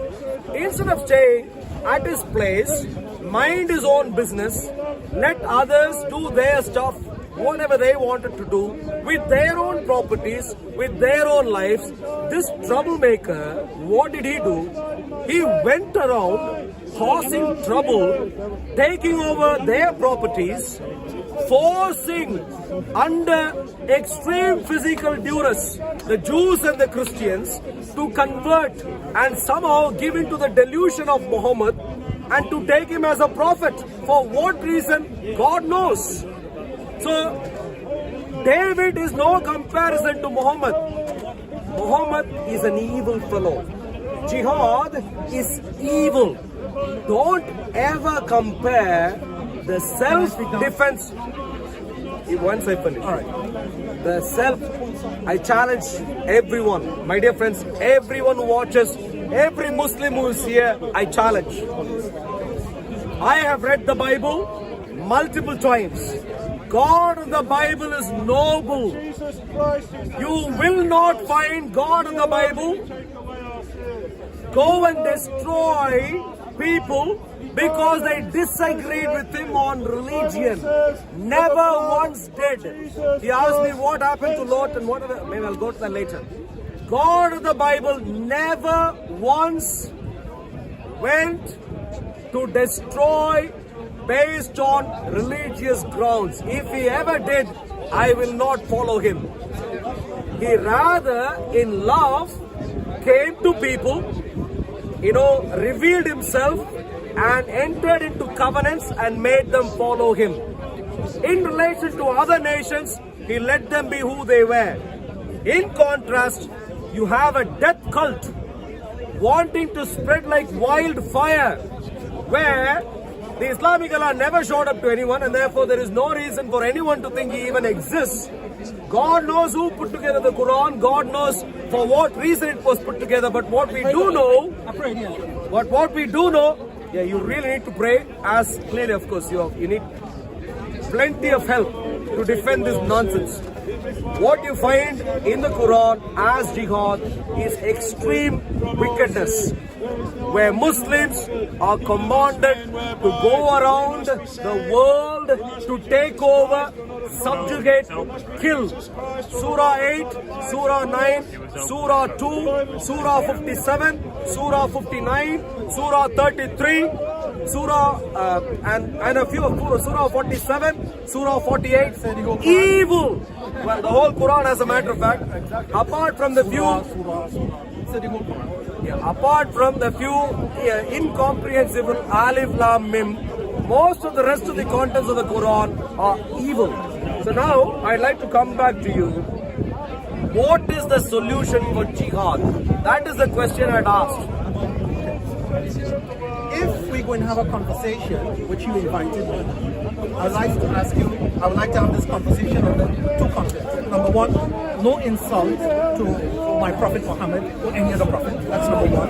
And number two is that we do a time share, equal time for each other. I'm not here to preach. The topic is jihad. And if the topic is jihad, question of jihad, can we say jihad is of God or is it not of God? And I say to you in this conversation, violence on earth legislated by God. When you look at Moses and you look at the plagues, God has ordained. He legislated. Are you now coming to an agreement on the topic? You know what you're saying? We agree on the topic. We should do some time. No, you said you wanted to time. Can we agree on the topic? Is jihad evil or good? All right, we're going to discuss that. Do we agree on timing? And also, you have to agree with no insults to Prophet Muhammad. Well, what do you mean no insults? I only state facts. What do you mean by no insults? Do you agree on no insults? Well, I don't understand what you mean. Well, however you understand it. only state facts. The question is, would you agree no insults to Prophet Muhammad? Listen to me carefully. We're going to repeat ourselves. How many of you are hearing what he's saying? Everyone can hear. I said no insults. Now let me respond. You cannot insult Muhammad and have a conversation with me. It's not going to happen. You cannot insult no prophet of God and have a conversation with me. Listen carefully. Now, here what is the difference between facts and insults? Now can I respond? Can I define what facts is? Facts in this conversation is a text. If the Quran says something, that's a text, a textual quotation.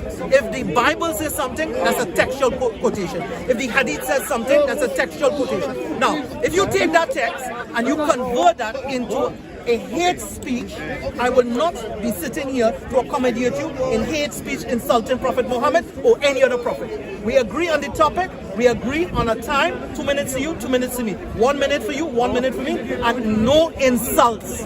That's the agreement. Can you agree with that? Listen carefully.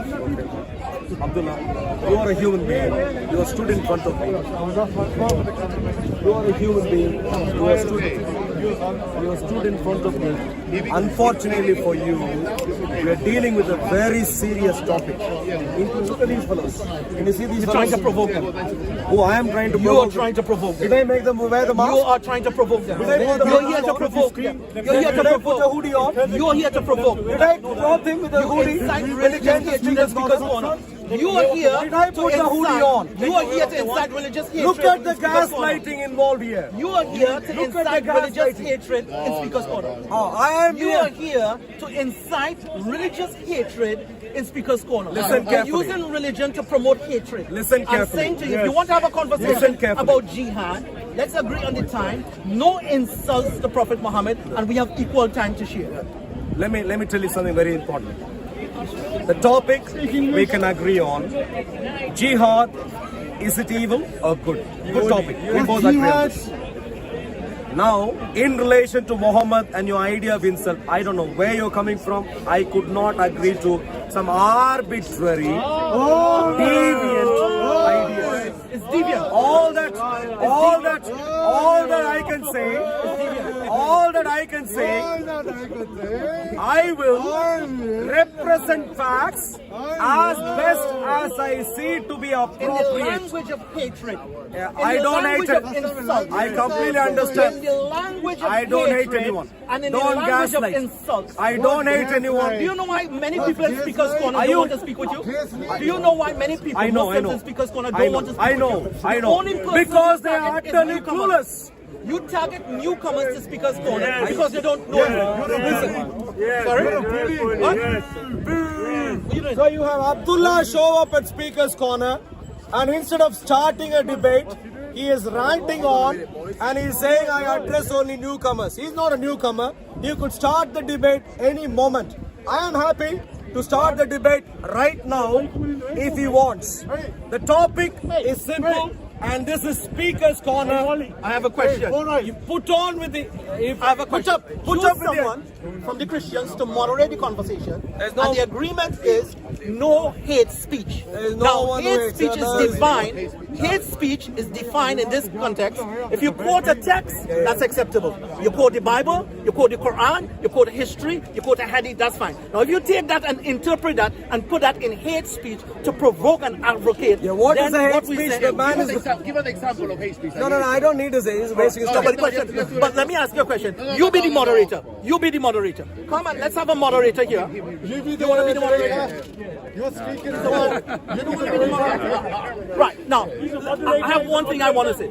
Prophet Muhammad, peace be upon him, said the worst people is that individual who people avoid them because of their bad character. The vast majority of Muslims in Speaker's Corner do not want to engage with you because of your bad character and your foul mouth. I am prepared.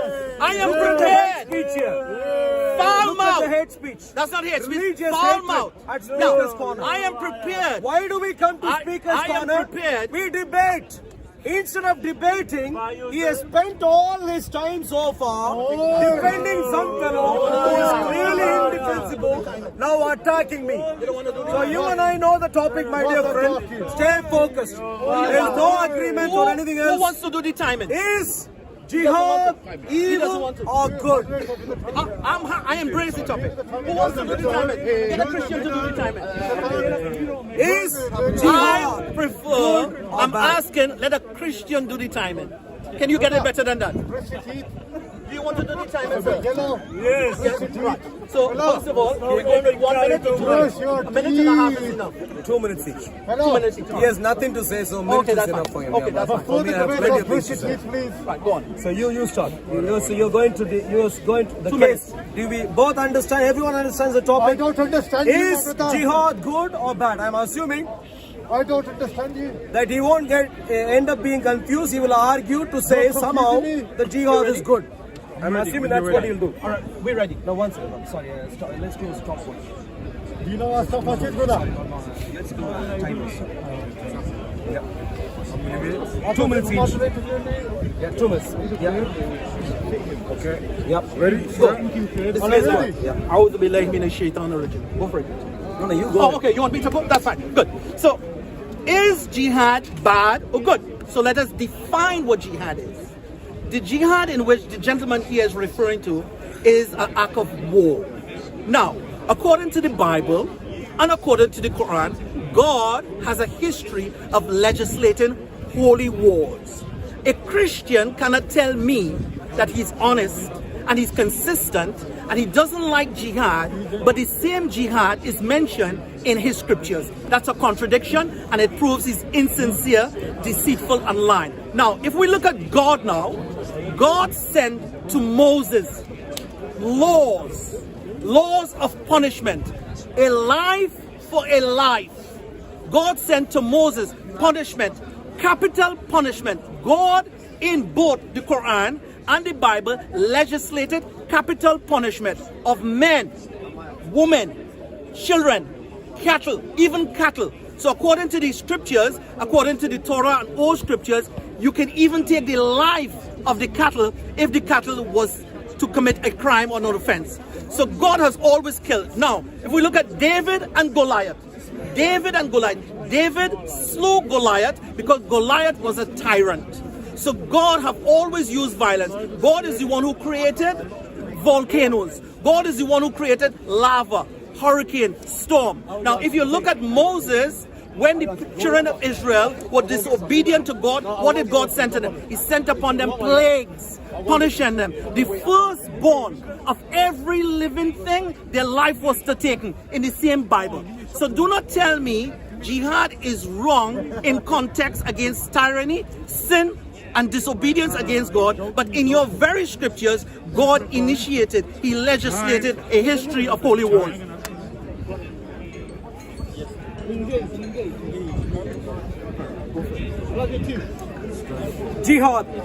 Jihad is mentioned around 30 times in reference to Muslims practicing it in the Quran. Across all 30 times, the references are in relation to some very important practice that is given to the Muslims. Very simple. Muslims have been asked to employ violence to go around the world and subjugate people who disagreed with them in religion. If you notice carefully, there are a few points in order. Number one, it is physical violence. Number two, practiced by not a supernatural force, but by regular human beings, number 2. Number 3, to be employed when there is religious disagreement. Can you imagine me today taking up arms, going around the world using my arms to force everyone to become Christian across the world, even when you disagree? Use violence to do that. Where do we see this? We see this in Surah Al-Anfal, ayat 72, 73. Those who believed and left their homes and jihaded with their wealth and their life for the cause of Allah. What is the cause of Allah? We find that all over the Quran, which is for the entire world to become Islamic. Now, can you imagine, my dear friends, someone coming with a sword or something and forcing you to agree to something which you don't have an agreement with? That is jihad. He's only no good. The only excuse he has is that apparently God of the Bible did that. I would like for him to show one instance where God of the Bible forced someone to believe in him when they did not want to believe in him in the world, across the world. You look like him. Right. You look like him, saying. So, first of all, is he your cousin? First of all, I think he's Jamaican. we were talking about jihad, and I made a statement that the jihad he is referring to is in reference to wars. Now, he is making the claim that the Quran mentioned jihad specifically in regards to wars. Now, the Quran uses the word jihad not always specifically in relation to wars. It also makes the reference of jihad in against yourself. As Allah says, وَتُجَاهِدُونَ فِي سَبِيلِ اللَّهِ بِأَمْوَالِكُمْ. He's talking about that one. He's talking about the one. Are you part of the conversation? Don't know. You're part of the conversation? Sorry, no. Are you part of the conversation? Do you want to get in part of the conversation? Let them start, then we'll talk. Again, I would say, We pause the time. We're Christians, we pause the time. If it was possible, then why would God give anyone Please, a choice? please. That's fine. That's fine. That's fine. We'll discuss. Sorry, one. Yeah, please finish. No, one second. I heard you when you said it multiple times. Abdullah, I'm please. This is Speaker's Corner. Please stay focused. You would have just made us so Muslim.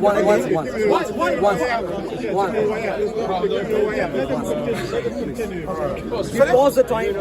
Okay, Pause the time. You can start again. Right. So my input is saying here, according to the Quran, jihad also means to strive hard against yourself, and every time you see jihad in the Quran, it doesn't mean specifically wars. However, the gentleman is making reference to jihad in reference to wars. So what is this jihad in reference to wars? The jihad in this reference to wars have to do with the same Sharia, the same law applied to Moses. God gave Moses laws, and in those laws have punishments. Those laws have rights, and according to Islam, jihad is applicable in which there are major tyranny, oppression, and wars against God. So God gave rights to fight against evil and oppression. Jihad is not senseless killing, as the gentleman would like to say. Jihad is not godless. It is not godless, as jihad goes right back to Moses and beyond. And the same jihad of righteousness, you see that same jihad expressed in the life of David and Goliath. And as I said that before. Good.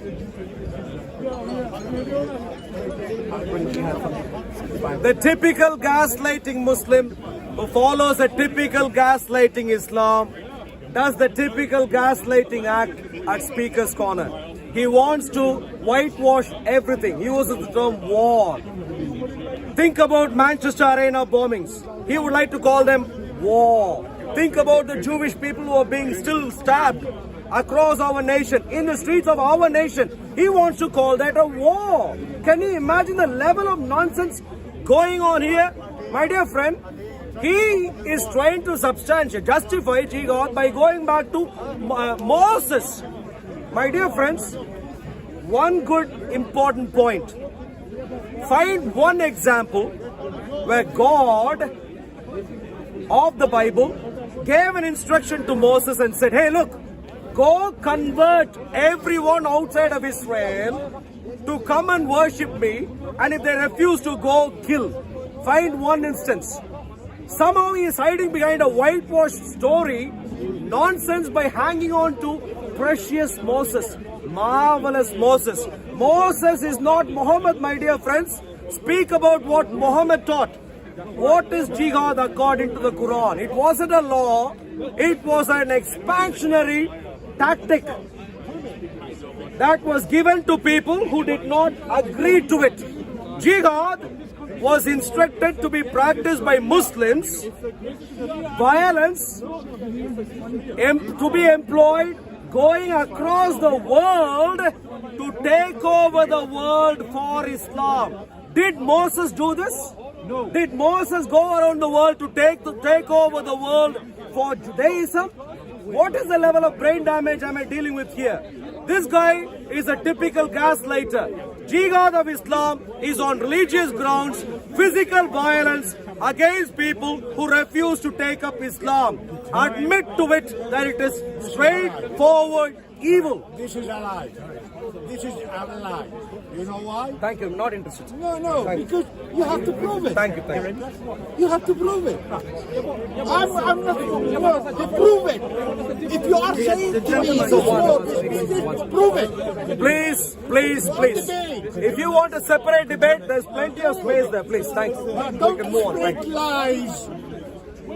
Don't make jihad here, so please. Move there. When you say something, where jihad somewhere else. Thank you. Because otherwise, anyone come here and say lies. Whoa. Don't be angry, sir. Plenty of jihad is already. We don't need one more. Please move on, sir. Thank you. Thank you. It's okay.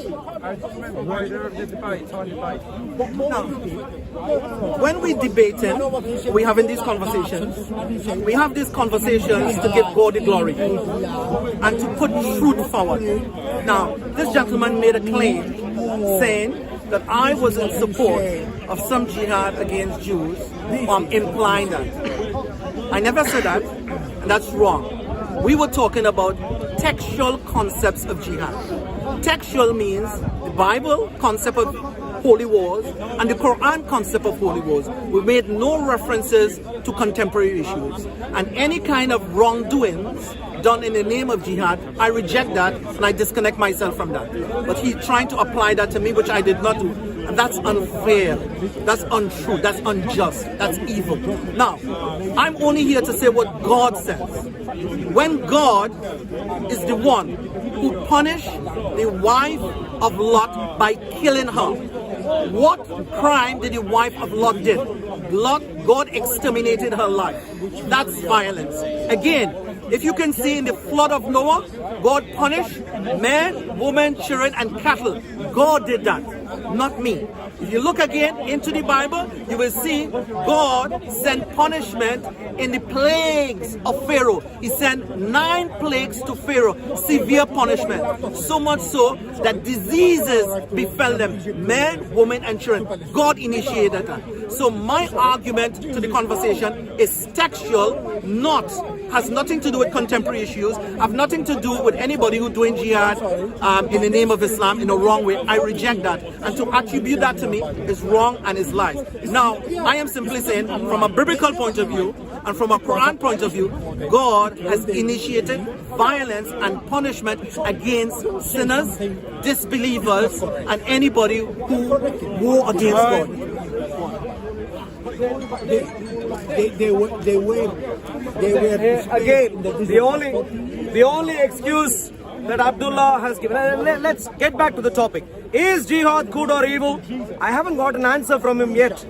Is he saying Manchester Arena bombing is good or evil?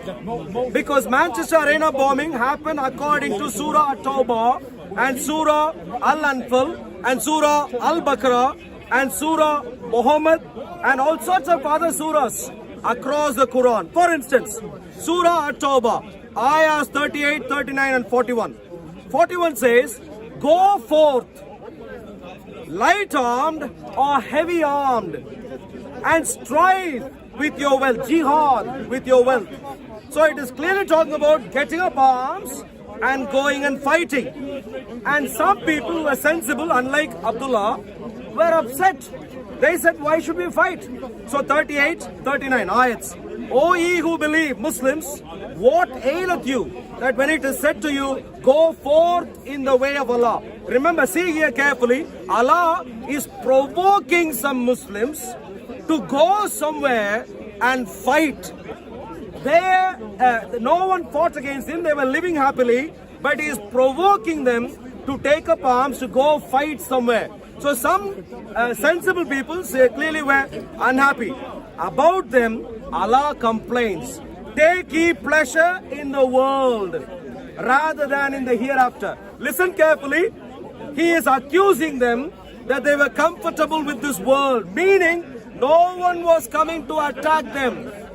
So jihad that is being described in Surah At-Tawbah was not a war in the way the gaslighting Abdullah is presenting.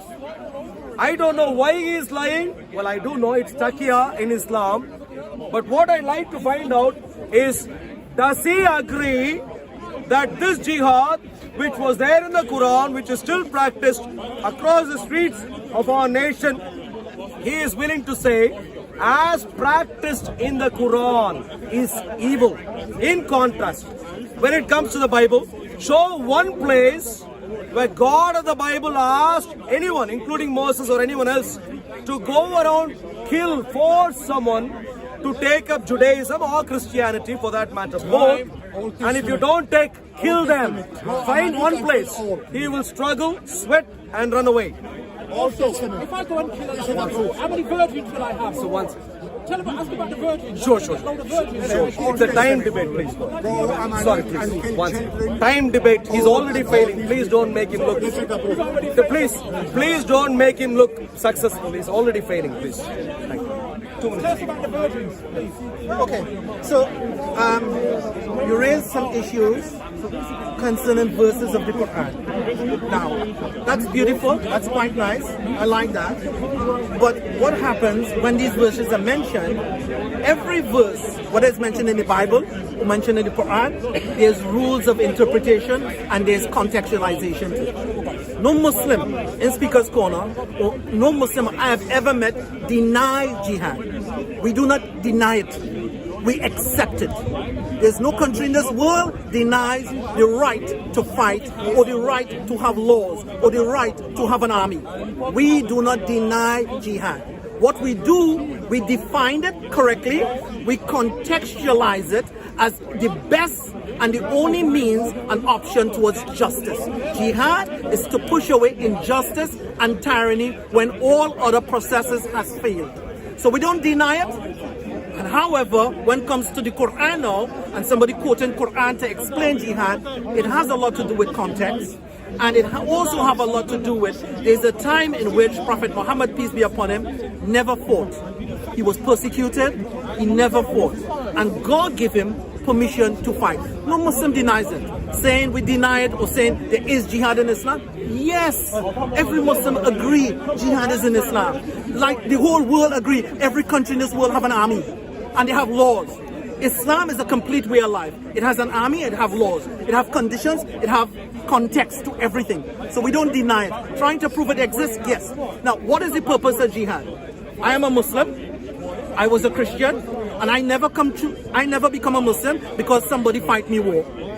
So he is trying to say everybody who believe in Islam come to Islam through his war. I am from Trinidad and Tobago, the Caribbean, way on the opposite side to Saudi Arabia. I am convicted to Islam, not through war, but through conviction, belief. Can I ask you one question? No, one quick question. No. A very quick one. No, please, my dear. I said no, you still continue. I said no, you still continue. But please. Right? Are you well? If what you're saying is Can I please? NHS is not giving people medication. We all going to have problems. How come 1 Can you billion control Arabs yourself? can't kill 10 million Muslims, 10 million Jews? Please. You know what I mean? Please. No, The please. adults is having conversation here. Please. Adults is having conversation. Please. Yes, for adults. That's true, is it?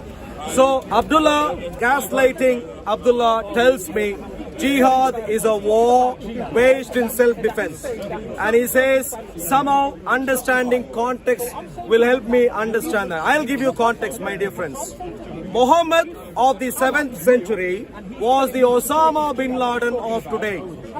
Muhammad of the 7th century is the Boko Haram and is on to Raj. That is where it's done for me. Anytime it goes to that level, it's done. Can I, whoa. No. This is called detail, facts. No. It's over. Whoa. He's disturbing me right now. I'm just saying. I'll give you context. It's going good. I will give you context. No, it's over. Sorry. When I saw Muhammad. All right, so Abdullah runs away. Look at him run away.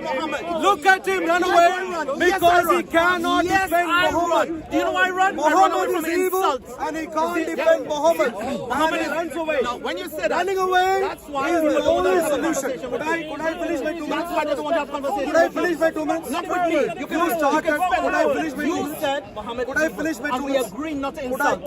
You're I here to could I promote finish? religious Could I finish my 2 minutes? You're here to promote Could I religious finish my 2 hatred. minutes? You're here to provoke Could I finish and my 2 incite minutes? violence. Could I finish my 2 When minutes? you incite violence, that's how you prove your concept of Islam. Could I finish my You can finish as much as you like. That's why I'm Abdullah walking away from you. agrees. I'm walking away from you. Abdullah agrees. Yes, for the adults. Speaking details about Muhammad is inciting violence. I completely agree. Muhammad, when you study his life carefully and in detail, you are getting to know a proper Osama bin Laden a gazillion times worse. I completely agree. But if that is what the facts are leading us to, let us better look at him waging jihad right now. Look at the clown, coward clown, waging jihad right now by pushing my friends. Jihad at Speaker's Corner. Is he trying to convince that Muhammad is a marvelous man? Or is he trying to employ physical violence? Look at them. Look at them. Clowns. Clowns. My dear friends, all of you have to carefully ask this question. My friend is standing here just behind me for my safety. If that clown, the 10-foot clown, Goliath clown, would come behind him and push him here at Speaker's Corner, what would he do in his own street in Birmingham, also known as Pakistan? What would happen? Can you imagine? And these fellows want us to think that jihad is some marvelous sweet that you can eat and enjoy the evening. My dear friends, jihad is proper physical violence that began in the 7th century in the name of this woeful, murderous death cult called Islam. According to Islam, there is no Islam without the evil jihad. Where do I get my ideas from? Where do I get my ideas from? Do you want to debate? Yeah, I can debate. You can do it. Please come. The same topic, take 2. With this gentleman. We have to establish No insult. What? Okay. We understood that. No insult. Okay. 2 minutes each. Yeah. Second, if I make a question, you have to respond at that. Second thing, if you are saying anything, you have to prove it. Not saying that one is coming from sky. No. Show me with your evidence. They start interrupting now, okay? No, I'm saying the I'm saying that before the debate. No, we stop it. Okay, There's 2 minutes each. You have said what you have said. Let's get started. You understand? This is the rule. This is the rule of any sensible person without even mentioning. Of course, if anyone says anything, they should. So you understand the topic, sir? Sir, you understand the topic? You are going to argue about it. You are going to argue that jihad is good. No. I'm going to explain to you jihad, what I mean jihad in Islam. Sure, one second. I'm not looking for an Arabic picture. I'm looking for a person to debate the topic. Are you claiming jihad is good in the way you see jihad is wrong? Are you saying jihad is good? Yeah. Good. Topic. Wow. So the topic right now, you are arguing. In my Quran, I will explain it to you, but maybe you didn't understand what it's Sure. Good luck. Thank you very much. Good luck. All the best to you. But so you are going to present. You are going to say jihad is good. I will say jihad is evil. Yeah. So that's Doesn't the topic. matter what you are saying. I will say. Okay. Now, if we are going and read the Quran, what is exactly the meaning of that word? Okay? You have to understand exactly the meaning of the word and the circumstances that you are going to do it. Why? Because otherwise, there is no sense if I am taking just only the single word and that's it. It's make nonsense. Okay? Now, in all surah and ayah, the jihad, it's mandatory. There is a condition for that. Now, which kind of mandatory? Why we have to make jihad? First, if someone, come to us and oblige us, for example, to change our religion. But there is no way in Quran that God saying you have to do jihad, for example, to converting people. This is incorrect information because never say, because in the same Quran is saying you have your religion, I have my religion, and you have your religion, I have my religion, and God will judge. God will judge. This is the first. If you are saying that jihad is ordered by God for Muslims, I said incorrect. Or this is a big lie. There is circumstances that you have to respect. If these circumstances never happen, there is no jihad at all. I think that is so clear what I'm saying. Okay, I think. Thank you. I give it to you in a second. This is the rationalist. All right, the gentleman here, lovely start, but he said he needs to justify, which I didn't find in what he presented there at all. Plenty of waffling, no justification. No. I'll help you. You ask me. No. You said no justification. It's, I have the proof. Don't say I am not justified. You want the proof? I will give you. 2 minutes. 2 minutes. You can't speak, Uncle. One second. You did not quote even one surah. You did not even quote one surah. You did not quote even one surah. You did not quote one surah. One ayah, you did not. Number one. Number two, Number two, one second. Your first rule was don't interrupt. But you interrupted me right now. Could I request you not to go against your own rules? Okay, go ahead. Remember earlier I said these are rules and sensible people already know. But we say from the rules, don't lie and give the proof. You start with the lie immediately. I have to interrupt you. No.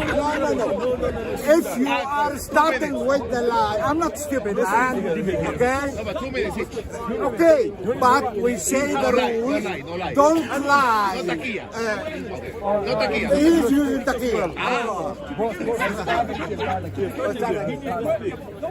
He went on a 5-minute rant. But at least it's lovely. Go ahead. All right. Okay. What is jihad? I'll begin with the primer. You find plenty of information in Surah Al-Baqarah, Surah 2, Surah Al-Imran, Surah 3, Surah Al-Ma'idah, Surah 5, Surah Al-Anfal, Surah 8, Surah 9, Surah 12, Surah 33, Surah Al-Azab. All over the place. What is jihad? Very simple. Remember, I'll give you context. Muhammad was the Osama bin Laden of that time. He owned nothing. He did not own the temple, Masjid al-Haram. He did not own. He wanted to take over Masjid al-Haram, entire Hijazi and the entire world. A person who had nothing wanted to take over all of these. That's the context. How did he manage to do that? He managed to do that. We find details in all of these surahs. Surah Al-Anfal, for example, helps us understand how he went around to take over bounties. Surah 57 helps us understand how he decided that the Jews and the Christians did not deserve to own properties. Surah 59 helps us understand how the Muslims chased away Jews and Christians from their own self-defense residential towers. He chased away. So in other words, we understand the context. Now we can define properly. What is jihad? Jihad is physical violence which Muslims engage in to take over properties which they never had, which they began having from the 7th century, from people who disagreed, who refused to become Muslims, and therefore make their properties Islamic. When they refused, Muslims assaulted, attacked, and took over. And this is what happens from the 7th century till date, and they're trying to do that in the UK. This is evil. Okay. Now the argument, what he is saying, very simple. Because he's saying that the Islam coming just only by war and spread by war to conquer lands, to kill the other people that doesn't believe in Islam. This is, he call it jihad. Well, he mentioned some surah numbers without saying the content. It's amazing. Because if I want to debate and mention just only the surah, that Baqarah, for example, it's 285 ayah. 285. Which one that he refers? I don't know. This is the first point. Second point. From the beginning I said, and I mentioned ayah in the Quran, God said to all, and also we have a hadith. The hadith is saying also, La ikraha fi din. It's being, this is in Arabic, the translation, you cannot force anyone to change his religion. It's so clear this. Why he cannot say, no, you force it. You can cut his head. Never say that. Never. Quran, okay, this is our book. Never mention any kind of these things that he cited before. It's completely lie. Mention is this. You believe? I believe. Yeah. I will give you your belief and I will take my belief. And then the final judgment is just only by God. It's only by God. No, because when I looked into it, there's more of an explanation. It just more dumbed down for a name like me. If they went into the past and all that beginning, I still don't really know what it is.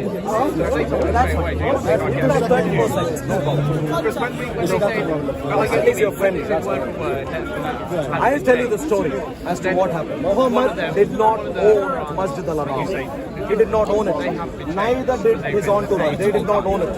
They went and said, hey, look, this property I want to take over. Surah 22, ayat 40 says how they took over synagogues, how they took over churches, monasteries and so on. Likewise, they wanted to take over Masjid al-Haram. Now, what happened? Surah 2, 114, ayat 114, they said, no Islam is Allah here. He's not our God. No, you can't even mention his name here. So what did Muhammad do? Muhammad declared a war. You know what he said? In Surah 2, Ayah 196, you find this detail. And also Ayahs 213 and 214. And that passage, when we read Surah 2 Al-Baqarah, Ayahs 213 to 217. If you read carefully, Muhammad said, look, I need to go and use that property, even though they have refused for me to use. And if they prevent me, I will use violence, because fighting and engaging in violence is better than fitna. Me not giving up my delusion that is my property. So in other words, he is Osama bin Laden who thinks the entire world belongs to him, and he fights for the entire world to become a caliphate. That's what Muhammad did with Masjid al-Haram. He went and he declared. Now, in Surah 9, the first 12 ayats or so also gives some additional details as to how he did. He actually launched violence, and whilst launching violence, if anyone became Muslim, he let them go. That's why I said he converted under duress. And where he did not convert, in Surah 59 you find details. Surah 121. Surah 59. No, the first one, 121. Surah Al-Baqarah. Ayat 216. 217. Then we can read that. And help me out here. And then, yeah, exactly. But then with the Muslims, there are so many different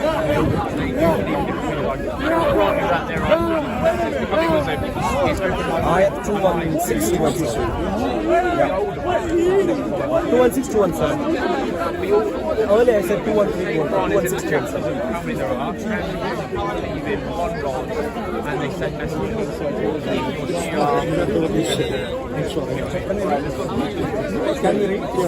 Battle has been enjoined. 216. I'm reading 2 hours. No, which one that you are reading now? Surah Al-Baqarah. No, the 216 you are reading. 217? 216. Starting at 216. Yeah, okay, go ahead. 216. Battle has been enjoined upon you while it is hateful to you. So he's motivating some people to fight. Something like I'm sorry. They are asking you, this is what exactly they are asking you about the month that there is no war. Sure. Go one ayat before. Because you know, different Qurans.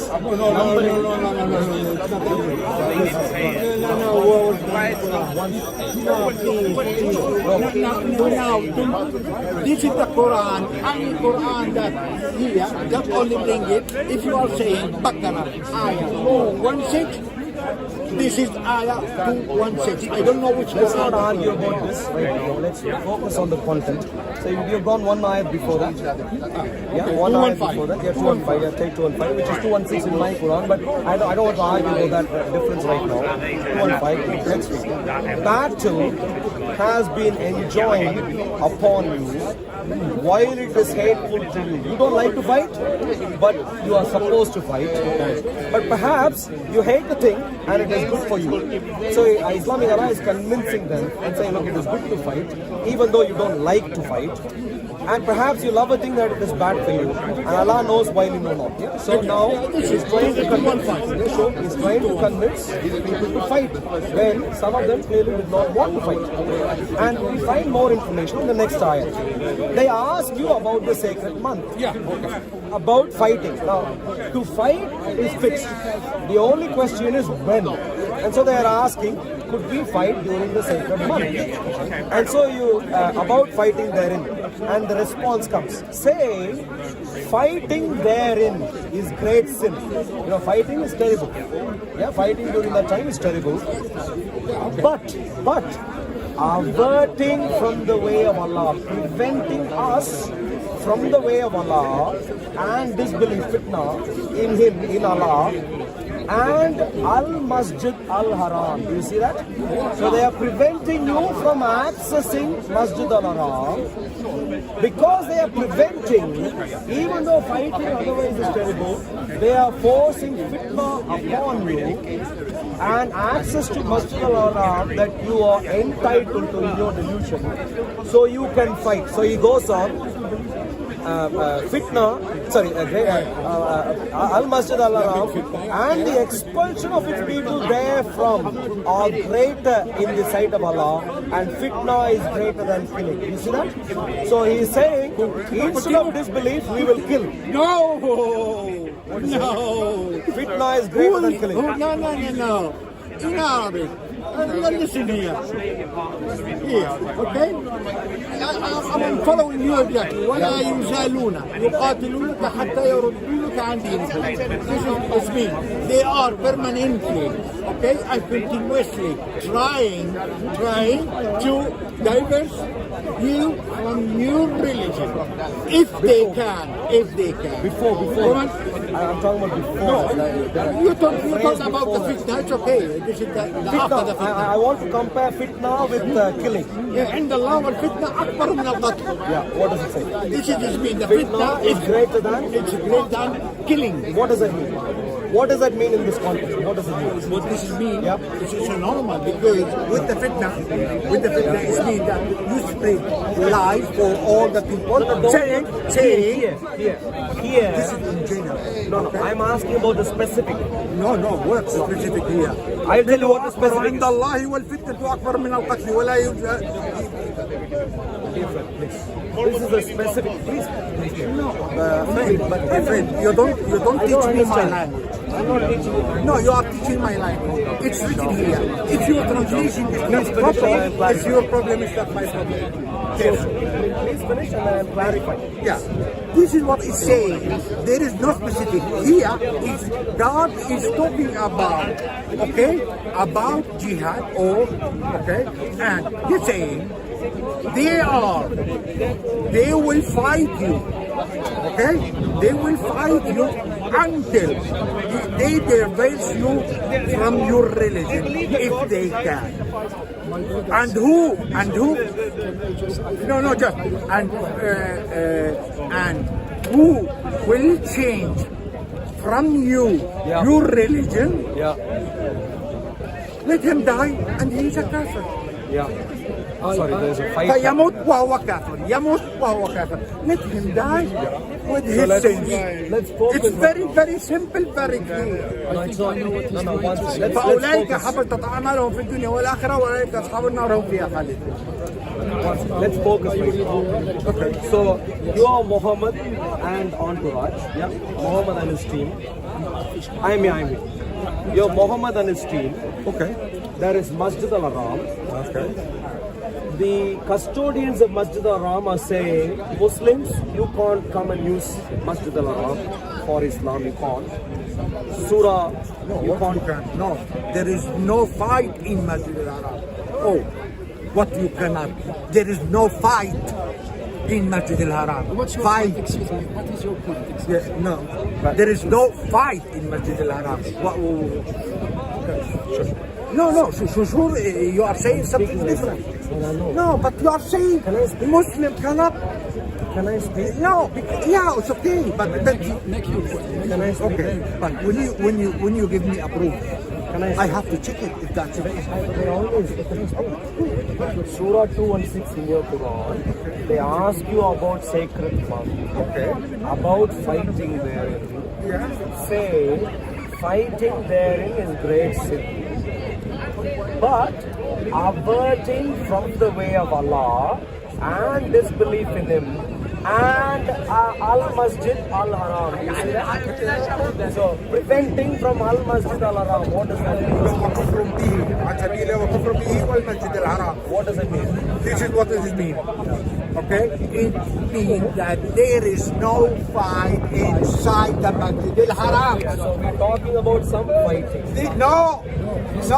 He's saying preventing that this place, it's holy place, there is no fight in that place. So the topic, let us say, if that place called church, okay? No. I am saying, no. Masjid al-Haram is there. Synagogue or whatever, say, any place. Let me just only clarify because can you are. we say- I think that the religion here it's very weak. It's so weak. To focus on the content, you're talking about the anecdote. Can we agree Okay, the topic here is somehow related to Masjid Al-Haram also. Can we agree? Sure. Because there is Sure. So it has to do. You cannot do it. You cannot fight Sure. in Masjid Let's get you one.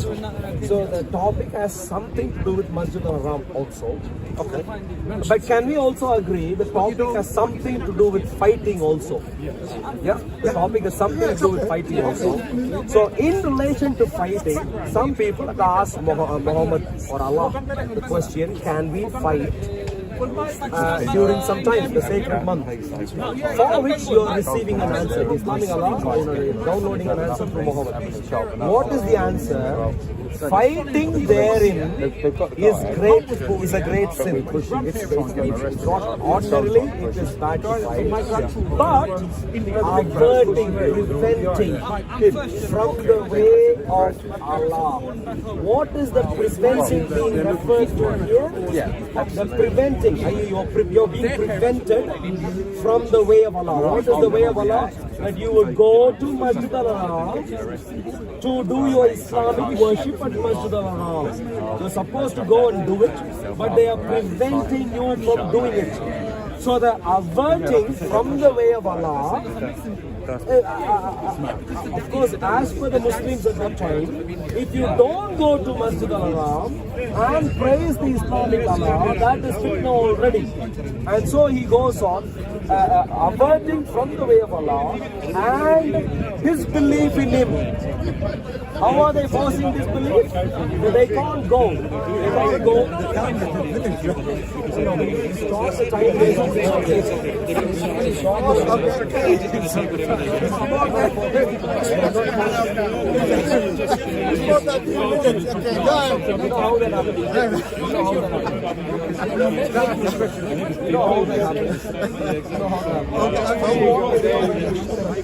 No, because I want to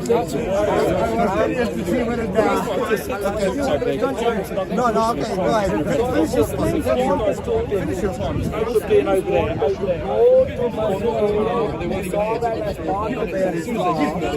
Where people of Masjid Al-Haram are saying, no, we don't do Islamic Allah, no Allah here. And in that context is the fighting even being discussed. I'm not fighting is discussed in that context. And then it goes on. And the expulsion of its people, expulsion of people from where? From Masjid Al-Haram, from the usage of Masjid Al-Haram. And so it goes on. Therefrom are greater.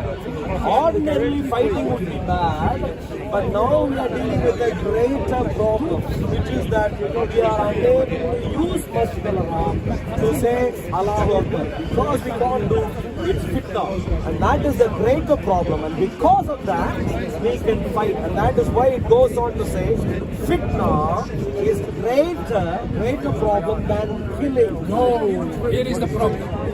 Here is your problem, and I knew you were getting it. First of all, it defines a specific situation. That specific situation is and then no. Straight.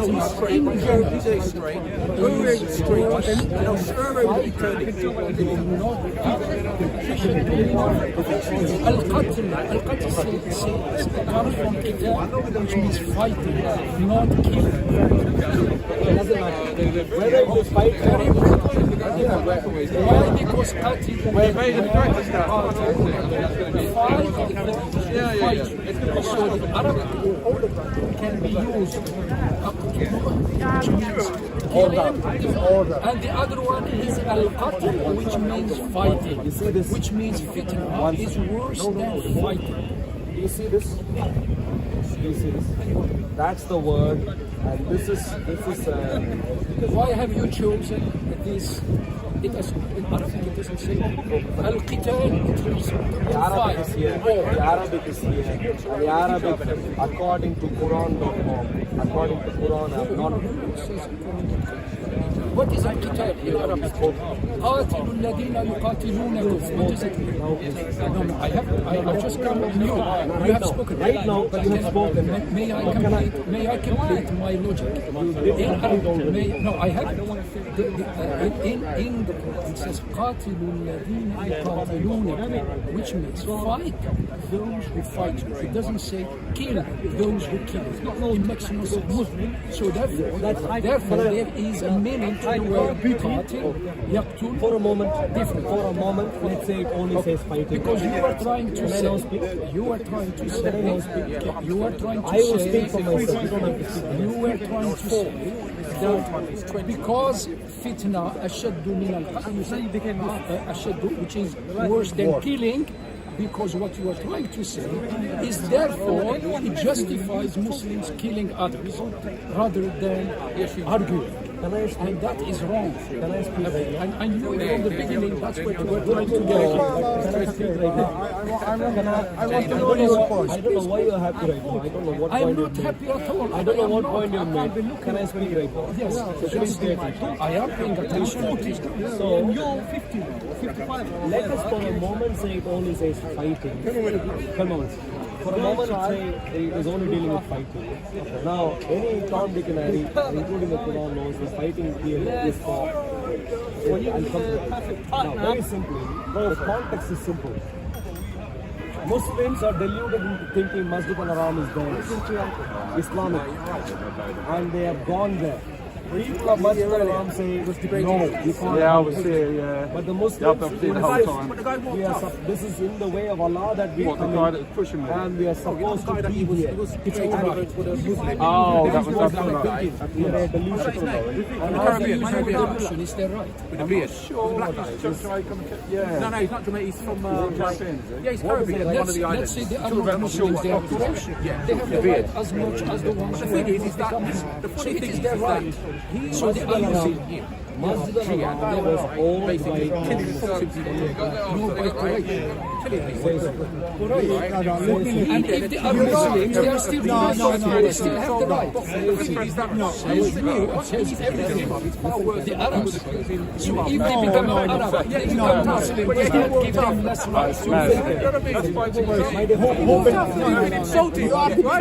How can you compare being insulted to people if they don't support Islam? I said to the guy, I said, listen, right? Because what he was doing was he was trying to I'm going to move on. Sorry, you were quite happy. I then said, can I ask you a question? He says, no, but ask him anyway. I said, if jihad doesn't work, he said that what you're saying is that Allah's God is instructing whatever situation, right? You go and kill. I can't just go to some convert, if they don't convert, you kill them. So I said, if that's the case, then God is, your Allah is real, and He's behind you.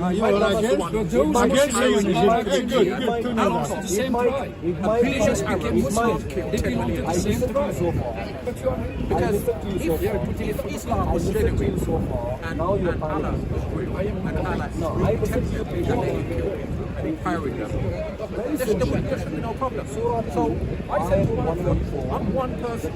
If God sent me, the ones who were in ownership of Masjid al-Haram because God's behind me, God can't fail. Allah here. He can't fail. So how much more? Exactly. So how much more if one person can kill a million? Right? How much more can a billion, 1 billion Arabs kill 10 million Jews? And that's telling him everything you need to know. That Islam is a fraud. Because if it was true, if it was genuine, they would have done it a long time ago. Of course, Quraysh became Muslim, some of them. And therefore they still have the right to they should be running the world. So if God is really with you and really behind you, you should be running the world for him. God couldn't allow them to be on top. Why? Because there would be everyone running the world. That's the difference. You can have Christians running this country, and you can have how many Muslims are there in the world? despite anything. I'm talking about billions out of the contract. I'm not talking about Say 2 billion. Yeah. So Christians are fully in charge of this world. Christian nation. And you've got 2 billion Muslims. If Muslims were in control of what this is your world, how question? many Christians would there be? Don't interrupt one more time. Not one.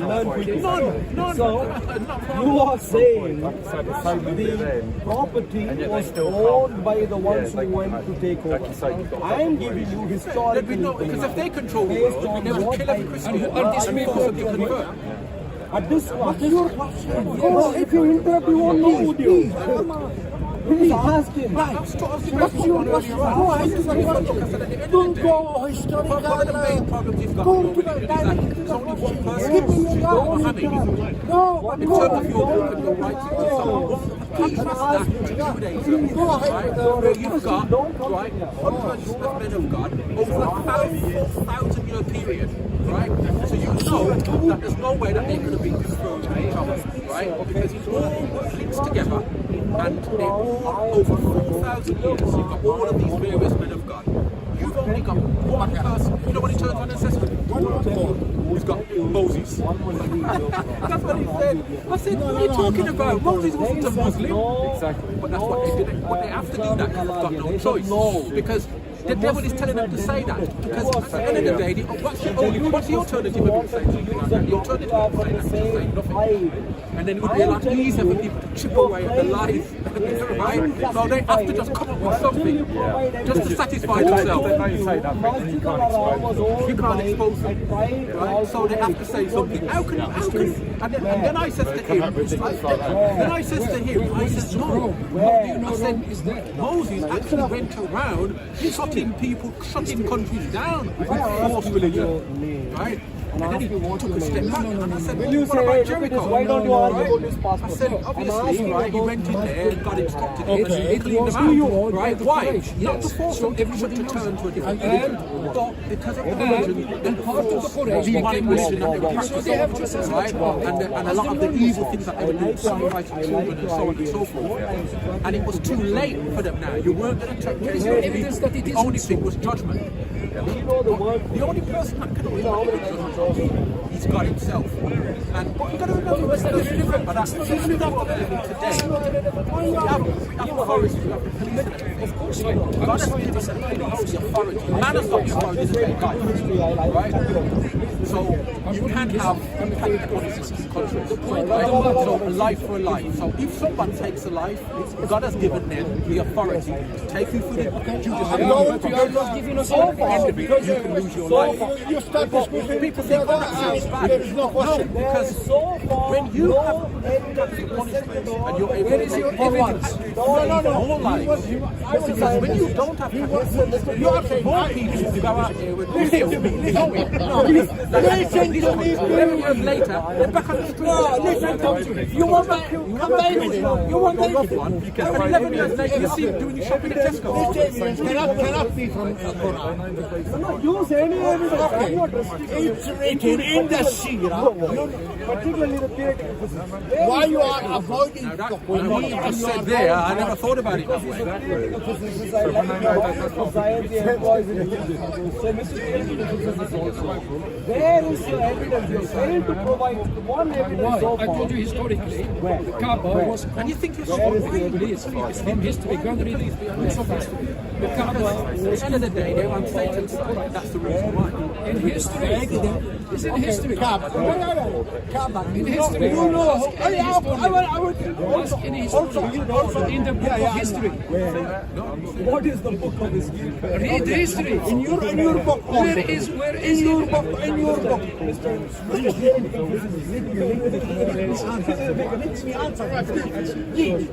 I will give you No. He doesn't know. And you are playing. And you are playing with him. Not with me. You are playing with him because he doesn't know. I will give you the evidence. I will give you the evidence. Who built the Kaaba? No, forget him. Who built the Kaaba? Forget them. Talk with me. Talk with me. Who built the Kaaba? No, sorry. Talk with me.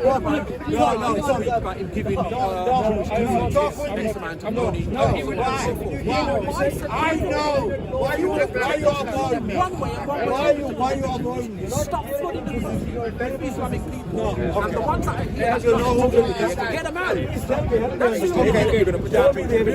Building of Kaaba, it was done by Abraham, helped by his son. Stop the one doing anyone's coming here. Which evidence you want? In Quran?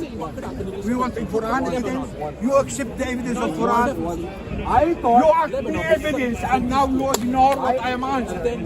he ignored what I'm saying. I thought when you confess that the terrible is not giving evidence, and you somehow wanted to give evidence, I thought you were going to give evidence. Sure. You clearly don't understand any evidence. No, you clearly don't understand physics. I'm not going to discuss with you anymore because I don't know. You are turning around. No, you are running away all the time. You are running away all the time. You are confused and you're turning around. You want that? Okay. Which kind of evidence you want? I'll explain. You know how there are properties managed in the UK? I'm going to explain. Don't Mr. So it happened already. There are records held in a centralized. Yeah, I know what is it. What's called that guy? Whoa. Don't tell me that. I know what is it. It's called land registry. It's called Her Majesty Land Registry. You know what the problem is? You know what the problem is? When I speak about records of every other, it's called I know what is it. I haven't finished. Okay. In other words, you see what the problem is? No, you ask and I answer. We'll keep my difference. You ask, I answer. And you are going now, I don't know where. Sure. I'm here. I'm still here. Okay. Please. When it comes to any other building in the world, there will not be any such delusion held by any Muslim.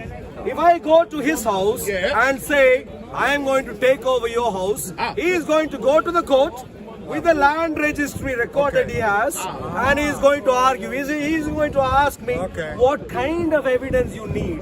But when it comes to historical claims about, or the non-historical claims about Islam, he needs to find from me necessarily what kind of evidence I'll be happy with.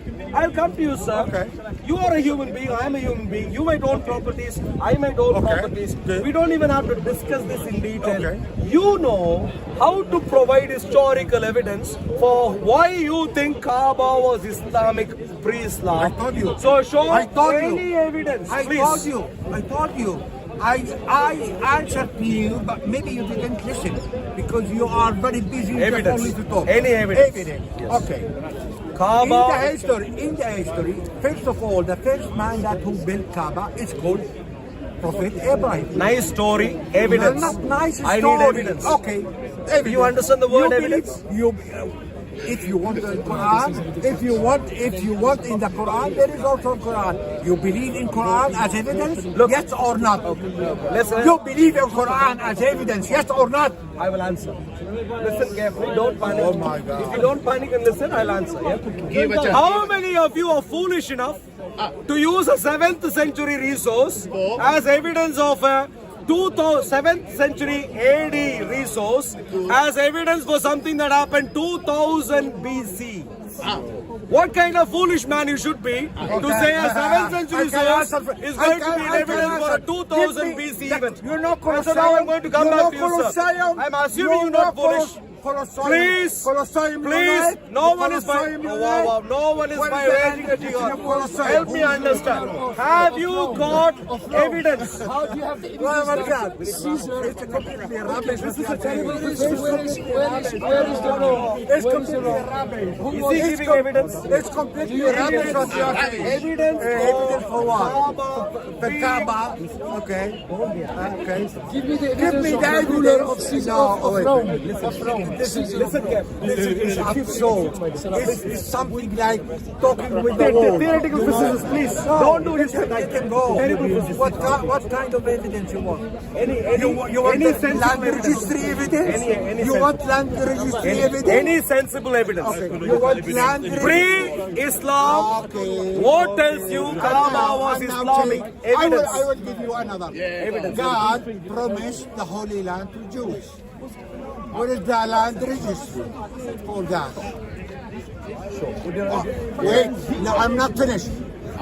Don't interrupt me every single minute. Okay? Yeah, every single minute I am interrupted. Now, this is the first thing. Second thing, give me the land registry of Colosseum. Colosseum. You know it? It's 2000. The road. In Rome. Rome. Okay. And the third thing, okay, where do you come from? Sorry. As origin. You want to take over my No, because maybe I Look, you are a Muhammad follower. maybe I have to be really careful right now, sir, please. Maybe I know some I know this is what all historical things in your Muslims are country. thinking, that they think everything belongs You to are Islam. from Pakistan? No, because I haven't got much time. you don't know what I do for job. We are, unfortunately for you, we are not dealing with Harry Potter stories right now. We are dealing with history. And could I please give you one more chance? There is another Muslim gentleman there. All sorts of Muslims are watching. Is there any evidence that Kaaba was Islamic pre-Islam? Simple. Any sensible evidence? I told you, you don't believe in Quran. I tell you, if you want the evidence in Quran, there is the evidence in Quran. Listen, I'll repeat. Pre-Islam, Islam happened unfortunately terribly in the 7th century AD. Pre-Islam is there. When the creation of this with Adam. This is the delusion that Muslims have. With Adam. The unfortunate evil that happened in the 7th century is this particular delusion. You know what's mean Muslim? You You are talking you are talking about something that you don't know. I know. No. So, my dear friends, Islam is a terrible religion. Gentlemen here Tell me agreed. what the meaning of Muslim. Confusion. Tell me what the meaning of Muslim. Someone who is terrible. English, Arabic, French, any language that you want. What's the meaning of Muslim? Can I respond? Yes, please. The name Muslim means. Oh, can I help you? It means. Meaning, not name. Meaning. I specify exactly. Okay, meaning. A Muslim is a slave who has relinquished his brain and every other faculty from making sense. Whatever the Islamic Allah says, I'm sorry, you foolishly repeat. Go and That's study what Muslims language. do. Go and study language. Thank you, because really you are ignorant. Thank you. You are ignorant. At least you didn't kill me. I'm happy about that. Thank you. I'm not going to discuss with someone that the basic things he doesn't know. I'm sorry. Thank you. Please come back 2 months later. Not Wrap up. all right. Now, the gentleman has been quite friendly, but that still doesn't excuse the fact that Islam is terrible. Islam is a religion of mental ailment, Mental. big time delusion. Muslims are walking around thinking Kaaba was built by Abraham in Mecca, when Mecca clearly didn't even exist as a city. Muslims are walking around thinking that there were Islamic messengers in all sorts of countries in their mother tongues. Can you imagine? Algeria, Morocco, Libya, Nigeria, Poland, India, England, Scotland, all sorts of countries apparently received an Islamic messenger pre-Islam. Can you imagine the level of ailment, the level of mental damage when it comes to Islam? Mental damage. And because of this mental damage, we have jihad, we have pedo-sex slavery, and we have genocidal attempts against Israel, and violence against Christians, violence against all sorts of non-Muslims, women sex slavery, even amongst Muslim women. Say again. Takia, lying, all sorts of evil. My dear friends, all sorts of evil. Why? Muslims have decided not just to sell their souls, but also park their brain in the car park before they show up at Speaker's Corner. When we ask for evidence, they ask what the meaning of evidence is, the word evidence, how to spell it, how big to write it, what kind of E I'll write, and so on. All sorts of confusions. Why? Because that is the state of hopelessness. Do you think if I grab hold of the Manchester Arena bomber and ask him a few basic questions about Islam, do you think he would have been able to answer? Of course he wouldn't have been. These are mentally ill. No, they say even about the latest attacks, the couple of stabbings against a couple of, unfortunately, terrible Jewish people is mental illness. Anyone who takes this seriously are mentally ill. I mean, it's not news. We know this already. And so, my dear friends, it's time to wake up. Time for Prevent program. Time for the Prime Minister. Time for everyone to stand up and declare there is a national emergency. I'm quite glad that Keir Starmer says there is a national emergency in relation to anti-Semitism. My dear friends, he is only a few decades late. I will tell him the more up-to-date information. The national emergency that we have in the UK is not of that of a mere anti-Semitism, but that of Islam. We have a national emergency, which is that Islam exists in the UK. We need to wake up to this reality rather quickly if we want to defeat jihad, if we want to defeat the pedo-sex slavery gangs. Wake up. Islam needs to be eradicated. People who still think Islam is from some supernatural source, with all the sympathy we can show to them, should receive mental help from others. Come to the Bible. Unlike the Quran, the biblical worldview is firmly grounded on evidence. Why do I think Jesus came back alive? Not because I'm trying to understand how evidence is spelled and whatever else. If anyone asks, all the apostolic writings, 27 books in the New Testament, non-Christian, Greek sources, Roman sources, Jewish sources, I'll be able to list. This is how we understand history. My dear friends, we would be a sensible nation if we uphold the Bible, because the Bible teaches us how to think. We will become utter nutters, like the gentleman, the terrible physicist, and the other gentleman, if ever we also think the Quran deserves respect like the Bible. Wake up before it is too late. But the problem, like I've said earlier, begins with us. We have shown our back to Jesus, and therefore we are in a terrible problem already. Now is the time to wake up. It is time for us to wake up and say, Jesus, please forgive me. I want to take you seriously, and begin to devote our lives, top to bottom, everywhere in our nation. We need youngsters, men, women, everyone to wake up and say, Jesus, we want you to take seriously. Individuals need to become proper devoted Christians. Take the Bible seriously. Read the Bible seriously. Individuals, men and women, a male and a female need to come together and enter into a holy matrimony. We need God-honoring families in our nation. No sex pre-marriage, no sex outside of marriage, post-marriage, and no live sexual intercourse and whatever else, relationships without marriage. What are we doing? Dishonoring God. We need to get our lives in order. We should be then able to say, only Bible sensible. This, find the nearest tip, fill it up. Well, or maybe, for some other use. I won't give you ideas. You know what use this can have. Come to Jesus. Save our nation. King Charles, waffling too much. You're becoming a clown. Come to Jesus. Keir Starmer, you're pretending that you're sensible when you are speaking utter nonsense. You are saying you have lost your elections. And I am telling you, unless you change in relation to fundamental issues, you're going to lose another election also. And it's not about communication problems, it's about problems with your core beliefs.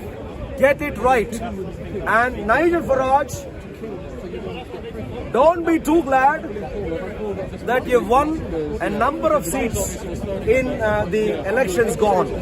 Unless you get Jesus properly, my dear friend, unless you stand opposed to Islam properly, you will also be removed. We are facing unprecedented times in our nation. And as Christians, we are determined to stand up and get the help of Jesus in making sure our nation gets to a sensible place. God's blessings to you all. Thank you very much. God's blessings. Thank you. Thank you. Hello, sir. You're not a Muslim, are you? And are you a Muslim, sir? Please come here, sir. I'm a Muslim. You are a Muslim. I've spoken to you earlier. Now you come here, sir. You don't speak? Why not? So leave Islam. That's the best thing you could hear at Speaker's Corner. Islam, problem everywhere. Problem in Islamic countries, problem here. Problem everywhere. Leave Islam. Come to Jesus. Jesus marvelous. Jesus gives sensible ideas. So you need to, are you friends? No. Please remind him. No, he is betrayed you. I speak to you.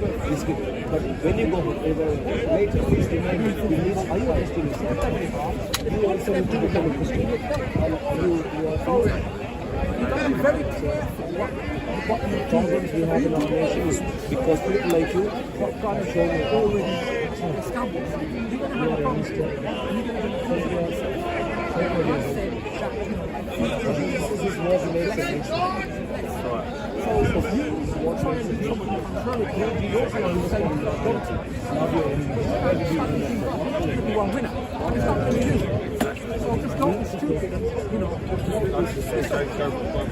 there was a time in this period you would have practiced this the time when this was very that's how by taking that details today and I draw you to fact principally the Bible literally that is for that it was nothing. In fact, that's how the Holy Spirit empowered and a similar concept of you the rest of you right? Whether that has benefit, huge benefit,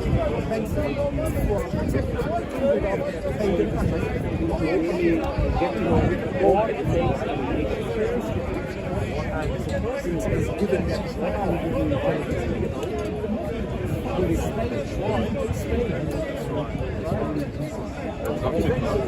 love your enemies.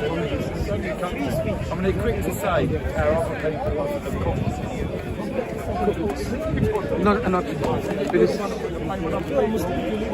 everyone's when someone says it's different, if you're a Muslim, if you leave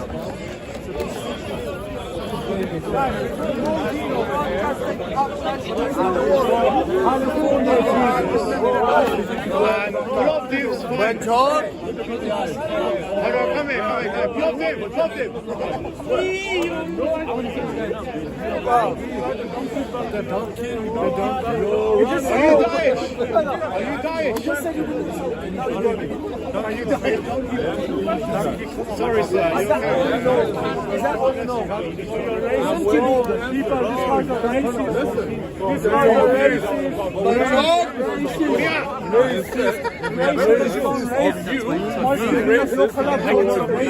then barely you're not only obese, but you're also a racist. You got snot in your So nose, you're you an obese racist. Work your nose, you turn old, You have literal balls forming in your mouth. You have literal balls forming in your mouth. So because you're the one type of person. Now, I'm glad to know that there's some However, here's what I want. I want you guys to admit that you are sitting here to cause violence. You have no actual electoral system you have, and you are just going to Is that okay? Wait, so all you guys can do is just like change between me and him. How about you guys? I know you're both immigrants. Maintain like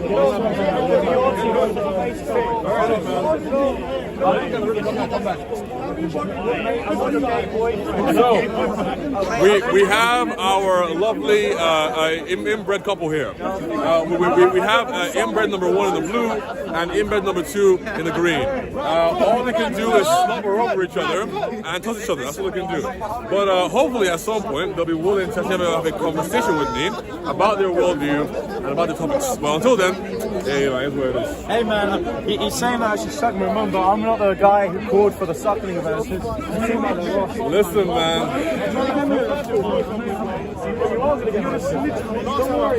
My friend, you're just bound into this show. I'm sorry. You're obnoxious society. You're basically considered a jail-bound from the get-go. You have no actual use in society. You have no skills that are actually relevant in society. So all you're going to do is look at any crime and end up in jail. And guess what? In jail, you cannot have the same calories you have outside of jail. So maybe going to jail might save your life more than one way. So I assume you, sir. See you on the news when you eventually end up in jail for stabbing somebody or something stupid. Yeah. You're jail-bound. No, you're jail-bound because you're obese. You have no society. You don't pay taxes. You're a drain on the economy. You're a drain on the healthcare system. You're a drain on the educational system. You're a drain on every system in this country. So you are nothing more than bound for jail. There you go. When you hurt someone's feelings, it's so easy to get them to run away. Because you see, if what I said didn't have some truth to it, he would stay here and refute me. But because it's kind of true, he runs away. You're still in the back. You're still there. What do you have to say? What do you have to say? What do you have to say today? Ladies and gentlemen, welcome to the lovely Speaker's Corner of Hyde Park. And today we are just... Oh my God! Sorry, so let him wrap up for what happened before. your friendly neighborhood Freemasons over here, and so the reason we're coming today is that we see Goyim fighting each other. Hold on. Let him wrap up. Goyim just means nation. Okay, you're part of the live now. Can you say what happened before? Absolutely, people. We have inbred number 1, inbred number 2. Okay, all they've done is because of their cognitive limitations due to their unfortunate inbreeding. All they can do now is just come here and cause violence. So previously, they might have had knives on them, allegedly, and as a result, they were attempting to intimidate people out of the corner. Then the police was called, and guess what? They ran away. After being searched, it was determined that potentially they have handed over one knife to a different person. And that is why right now he's all the way back there, afraid of going to the camera because he's been exposed as being a violent maniac. So, the corner is not a place for violent maniacs. If you're inbred like him, please don't come here. We don't need you to espouse violence, threaten to shank people, or go around budging people all the time. It's that simple, okay? So, if that's your temperament, don't come to the corner, go to jail instead, okay? Peace to God be with you. Thank you.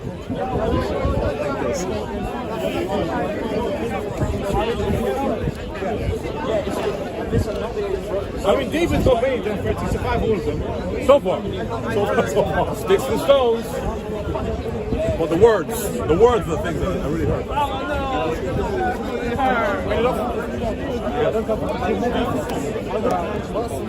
You need to know.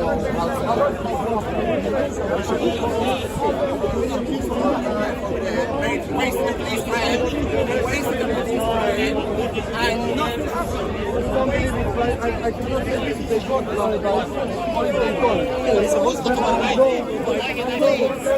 Diseases.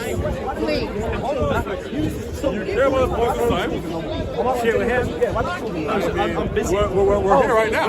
He's my friend. We're here right now. We're here right now. We're chilling right now. So apparently, your actual claim is negated. So the fact that we're both here right now actually does mean that we are indeed hanging out together. I'm friends with him. Hold on. So now, you hold deep, intimate details. Oh wait, all right, good.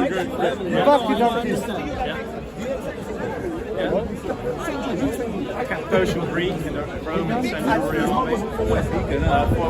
Greek. Yeah, he was Greek. So wait, would you not agree with me? Would you not agree with me? Yeah, that England seems to have a connection with Palestine. No, that's Israel. Because wait, the man that gave us the St. George's flag. His mum what about was Jesus? Turkish and Palestinian. What about No, Jesus? Greek, you idiot. He's Turkish and Cappadocia. Palestinian. No, he's Greek. His mum. No, he was Greek. What, his mum? No, he was Greek. I said his mum. Saint His mum George- was I don't know if Turkish his and mum. Palestinian. No, his so mum. he has part of Palestine in his No, blood. his mum. So what? So he's partly Palestinian too. So what? So therefore, So what? England has a historical connection with Palestine. No, it doesn't. Oh, so you don't even know that, you Just- man. Go away, you fake American. Wait a second. Get out. So what you're saying Englishman, is an inaccurate. Englishman. Do you think it's not? I think we're Nigerian. Englishman. I think we're Nigerian. What happened? I think we're Nigerian. I think we're Nigerian. Oh, now you're English. So now you're English. All right, fair enough. So your point is absolute nonsense. If you're claiming that because somebody who is a patient You man don't like Palestinians. That's the agent. What you're doing is inflation.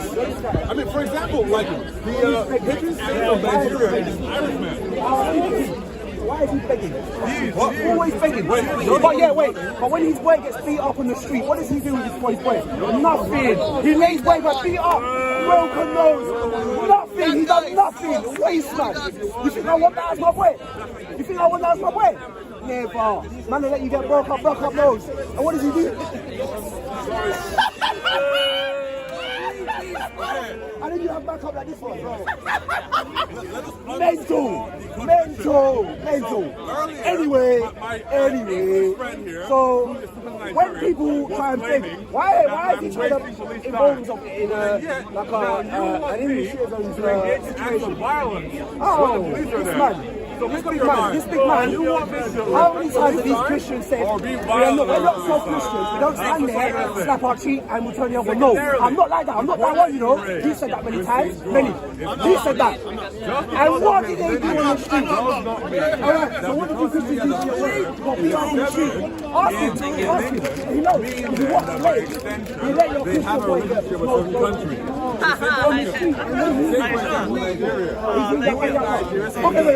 It's St. Patrick. St. Patrick being the same doesn't necessitate that Nigeria has a relationship with Ireland. Now, they discovered other reasons, but not just the six. It doesn't. And other reasons why he's connected to that particular area. So, it's not why supposedly you're claiming that just because St. George is Turkish, that therefore means that there is a relationship between Palestine and Somaliland. Yeah, but this one does. Your man again, see you later, man. No, my sister. Yeah, sure. I'm fake where I'm going. Yeah, sure. That's why you're angry. Sure, yeah. If you were grounded somewhere, I know you mixed race guys don't have an issue. You don't know anything about Nigeria. That has no land. No, you don't eat Nigerian. Okay. You have no idea what polyamism is. You have no idea what polyamism is grown. You have no idea how it's even made. So ultimately, you have no idea how. Okay. All right. Hold on. Let's play Nigerian quiz. Let's play who is actually Nigerian. Okay, so my man of no land, what kind of a food is yam? My man of no land, what kind of a food is yam? My man of no land, what kind of a food is yam? My landless man, my fake Nigerian, my Nigerian, what kind of a food is yam?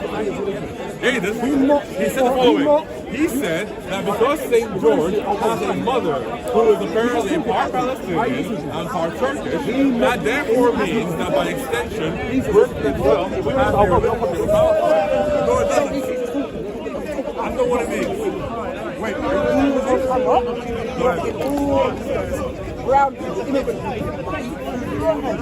and then he also lied. He was speaking with Tate. He was speaking with Tate. He was speaking with Tate. He said that.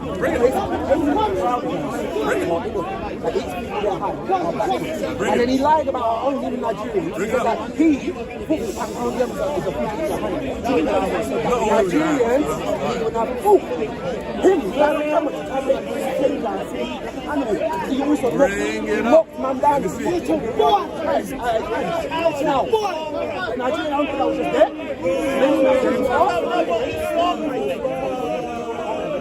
Basically, I just smack him. Let me at him. I'll find you.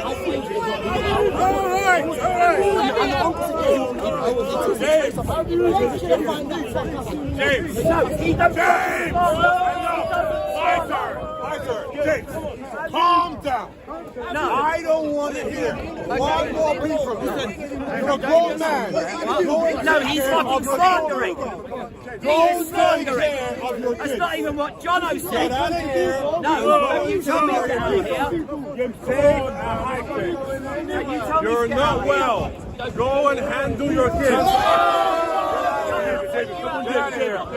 Say hi. All right. Back to the Muslims.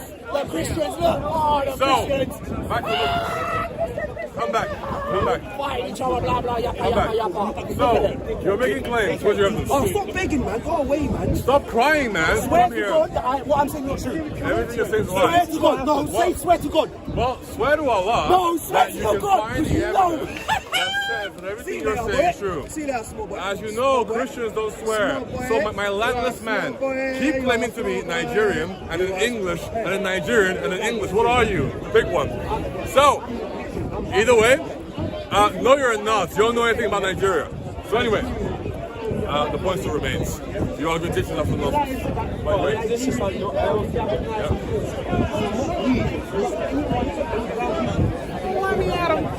Why be Nigerian. Really? Yeah, it sort of hurt as well. No, he came up to me, he didn't come up to me and ask me what I was saying. He's a fake Nigerian. I gave an answer, man. I'm not concerned. I'm telling you, there you go, Christian. You see? I'm telling you. You know, someone told me that He embarrassed his life. full of men with schizophrenia. I'm the truth.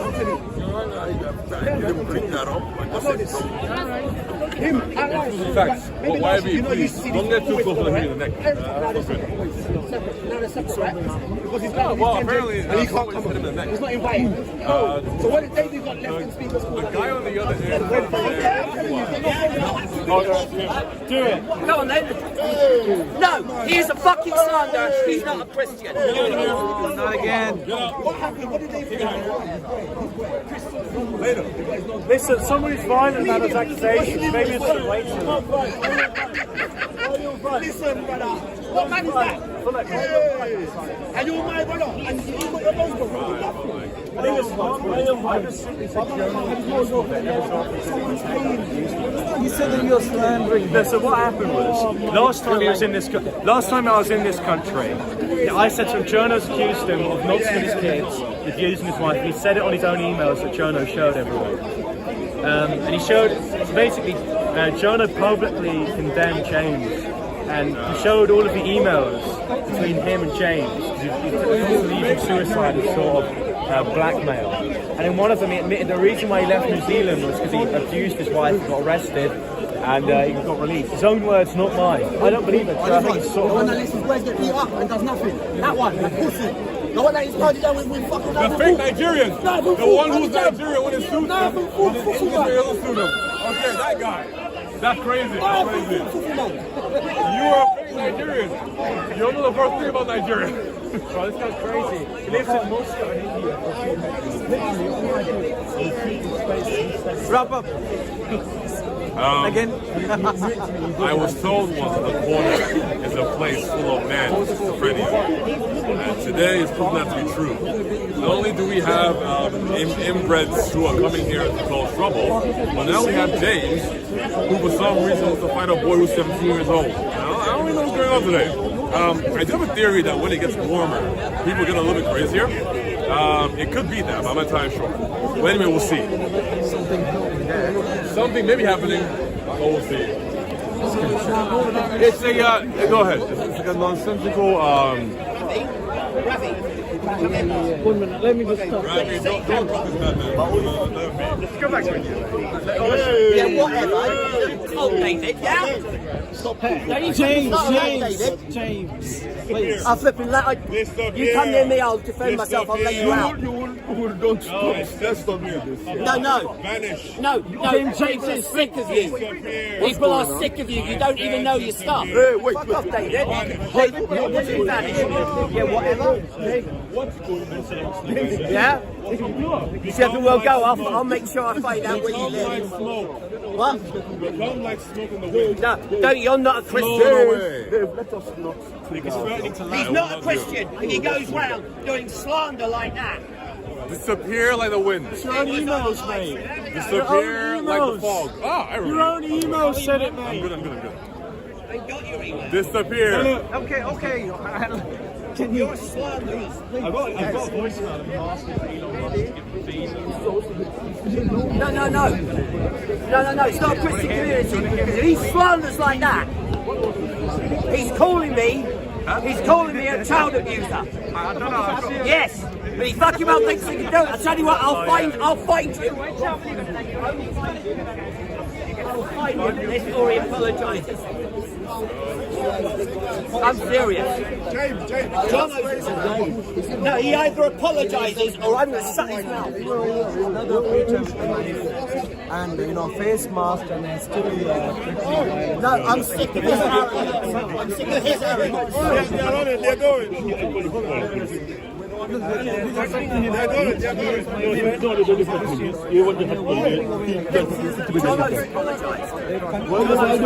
are you running? I mean, look at the fucking public place. So far, Nobody's after the pumpkin pie. He wanted to trying to disperse. You got my number. It's ridiculous. From which reading? What do you mean? It's perhaps it's the Quran that I read here. I just showed you the comparison. Yeah, but I showed you a comparison, and I asked you the question: is this one exactly the same as this? And you said no, it's different. Yeah, I got it right here. The one that you were showing me just now. Yeah, I'll show you the actual. This is a snippet from it. Yes. I'll show you the actual fragment. Okay. So here is this reading. What does that say? Power. Yeah. But that's not in here. That's not here. I'm sorry, go ahead. I need to build it up. Yeah. So what's on the right is taken from what's here. I don't know if it's taken. Okay.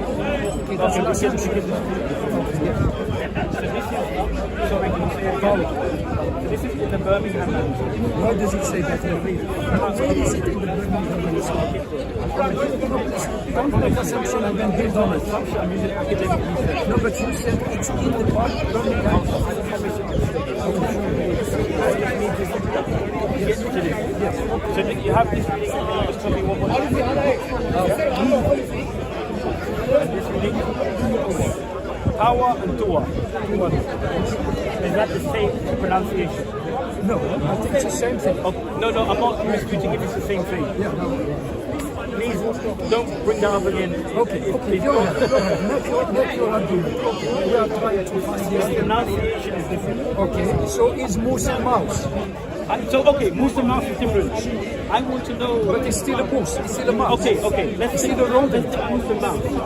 Let's say in the 10 qira'at there is moose but not mouse. There is mouse both of them. No, but that's my There is argument. Tawar, Tawar. No, but that's my argument. I'm saying one of them is in and one of them is not. Are you saying that? That's what I'm saying. Okay, but here it's not the You case. get my argument? Yeah, I do. Now, I've checked the 10 qira'at before having this conversation with anybody to verify if this reading is in there or not. Also, this researcher herself, Dr. Abu Fideli, but I'm using academic resources. Yes. She also notes that it's not part of the 10 qira'at. Which one is not part? The first reading here. That's Tawar. This reading here, which is different to the one on the left, this is from Hassan Hassan. This is the reading that you find in the 10 Very good. And the qira'at. other Right? one? This one is when you don't find, and you see the additional character there. But who says that? Yeah, but look, there's an additional consonant there. Look, this line here, you see how you have that alif? See how you have that alif there? And what's wrong with that one? And you see how you don't have it there. Okay, is that fair to say? Am I making this up or is it misdone? Now let me show you the manuscript. Yes? Can I show you the manuscript? So you know I'm not making this up. Yeah, but I don't understand your point exactly. You know my point. My point is simple. Which one did Muhammad recite? Yeah, because you gave the example of moose and mouse. Yeah. Yes. Maybe he said mouse and I said moose because I'm from Scotland. Okay, but which one? Okay, but is that an approved recitation? Of course it is approved because moose also means rodent. No, but okay, I see what you're saying. I don't understand. Oh, okay, I don't think you're. A house is a house and it's still the same building. Whether you call it house or house, it depends whether you're in Scotland or England.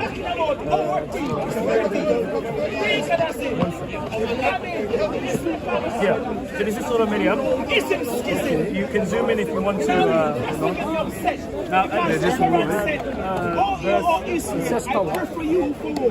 My message. Give me a second. Let me. It cannot bring that message. This is the reason why I'm against it. So this is what we said. That You know, we are more than happy to answer you, but you have to have the right question. Give me a second. you know what I mean? I want to change the. Yeah, and then you get the Birmingham yourself. I'll show you. So you see here, but you can still make out what's there, right? I said it. We don't know. Yeah, you can. And That is our son. Now we are Israelites. You see what I said? So we need, yes, we do control rules. So give you an answer, I'll give you an answer. You know what I mean? That we worship God and God only. I'm not talking We about know what. so that's no. This is halfway in the So why is this word. one not the same? That's the difference. Let's be honest with each other. Let's be honest with each other. And I was prepared for someone to say that. This is halfway in the word, so there's no excuse. You can't say that it was unintentional. No, we can't know because this reading exists in other readings. But you said there isn't. Not Kira'at. That's what I'm saying. No, That means reading. Qira'at means reading, but not within the canonical readings. Of course it is. No, I'm telling you it's not. Qira'ah means canonical reading. No, Qira'at means reading or recitation. In the context of the Quran, it means canonical. No, because you say when you're talking about the when you're talking about Qira'at, you specify the 10 Qira'at. No. Remember there were different Qira'at. Only I show you in the manuscript now. only means pronunciation. Only means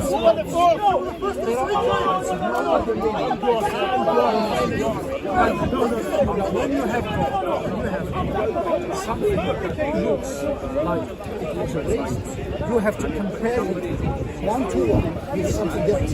It doesn't matter whether it's in the middle or at the end. There's many more. But let me just say something to you so that I can give a full answer. Yeah? That reading, another reason why we know it's not a mistake, is because that reading here, in Surah Taha chapter 12 verse 20, sorry, Surah Taha chapter 20 verse 12, that reading is attributed to Isa bin Ummah and Dahak.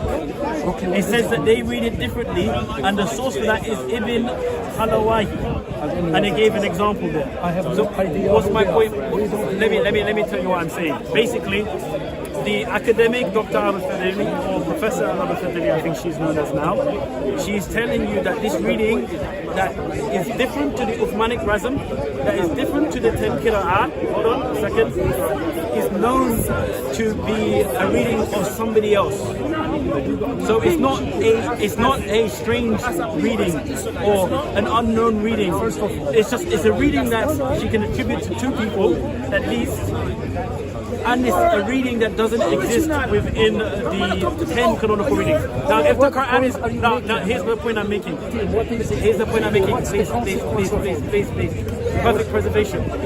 But it's not saying to preserve the wrong one. Uncle, please. If the 10 Qira'at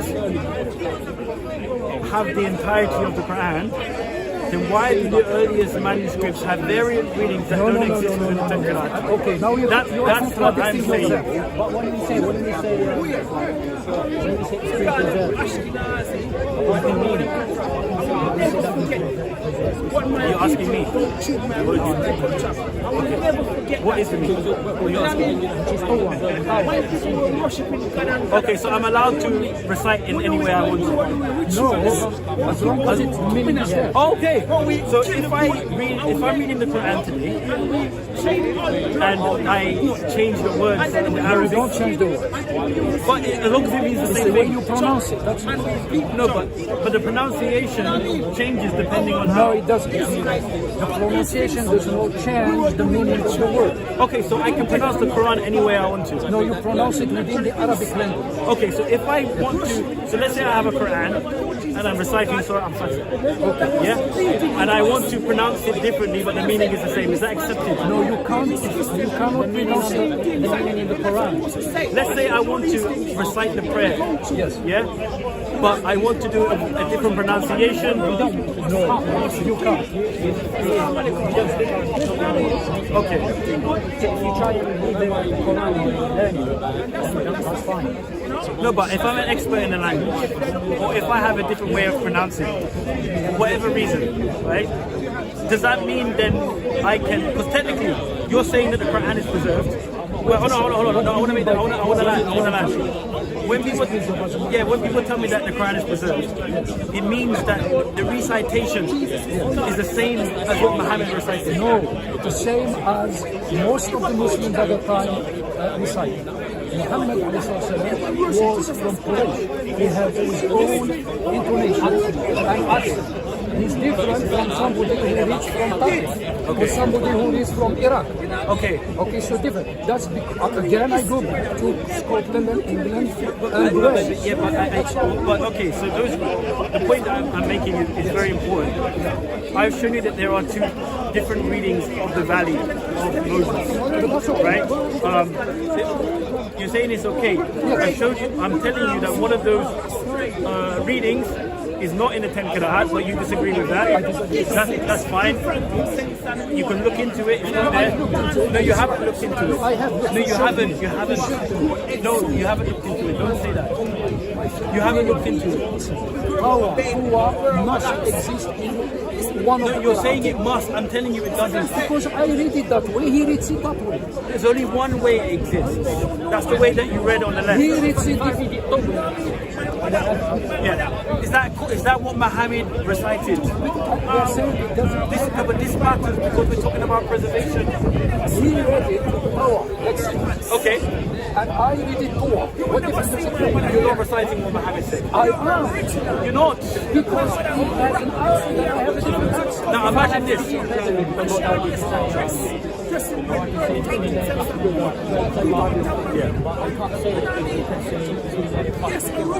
Okay, so this is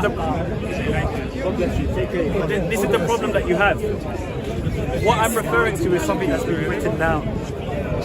So it's not a speech impediment. Oh, hold on a second. Hold on a second. Take it easy, Notice what you just said about speech impediment. It's a good point. Do you have a speech impediment in your writing? No, you. Wait.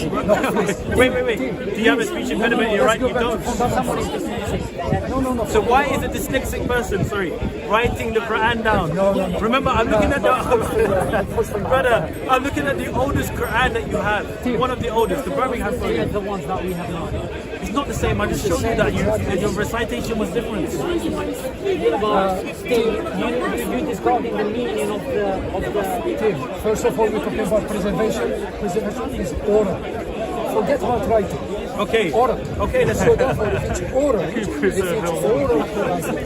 it's just verbal. We are actually reciting verbally. So don't go to writing. But the writing helps us to understand. First, why? Okay, I'll choose. Preservation first has been preserved verbally, orally. Why? Because during the time of the something called away, and the prayers of entirety. So everybody at the time of the Prophet understood where the entire point. After him, Abu Bakr, all of them read it. All of them read it. They read it in Mecca, they read it in Yemen, they read it in Iraq, they read it in all these places. The same exact meaning. And when they read, none of them said, oh, this is different. None of them. That's not correct. Let me tell you why. Because according to the hadith, no, please, uncle, I listen to you. No. Yeah, you can. Yes, but can I respond to what you're saying? Yes. I listen to you.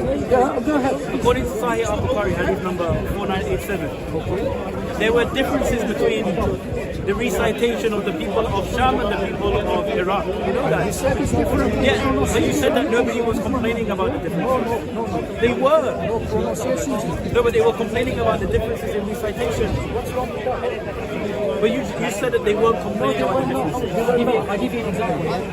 They weren't complaining about the differences. Where are you from in Algiers? He's from the country. I'm also originally from the West. He says, I want to say, you will say before. If I say, I want to say, I say before. That doesn't change anything. Okay, I hear what you're saying, but as you can see from the Birmingham Folio, what was written is not the same as what you have in the text today. What was on the right side, which I showed you the first thing, and you know it. You know, you're smiling, you know it. On what was on the right side is your you know what, I'll shake your hand. Because I don't think we're moving on. I don't think we're progressing. Look, listen to me. Sincerity is more important than being right. Be sincere. Don't write but in looking for the truth, I realize the Quran is full. No, you're not. We are both Arab speakers, and we are explaining to you that you are mistaken, and you don't speak Arabic, yet you are still stubborn about it, and that is an issue. Can I respond to that? If you spoke, listen, if I were to argue with you as an English speaker, then I would be being foolish, and I'm extremely well educated in the language, which absolutely I am. But still, I would respect the fact that you're native. We speak the language. We grew up speaking the language. And we are explaining to you that what we are it's the same power, and it's in the Quran. It's not in the Quran. I am telling you it is because you don't know. You don't know it. But I read it that way. You don't know it. Uncle, with all due respect. With all due respect. Am I reading a different Quran? Well, you don't know what you're saying. Respectfully. Uncle, can I respond to that?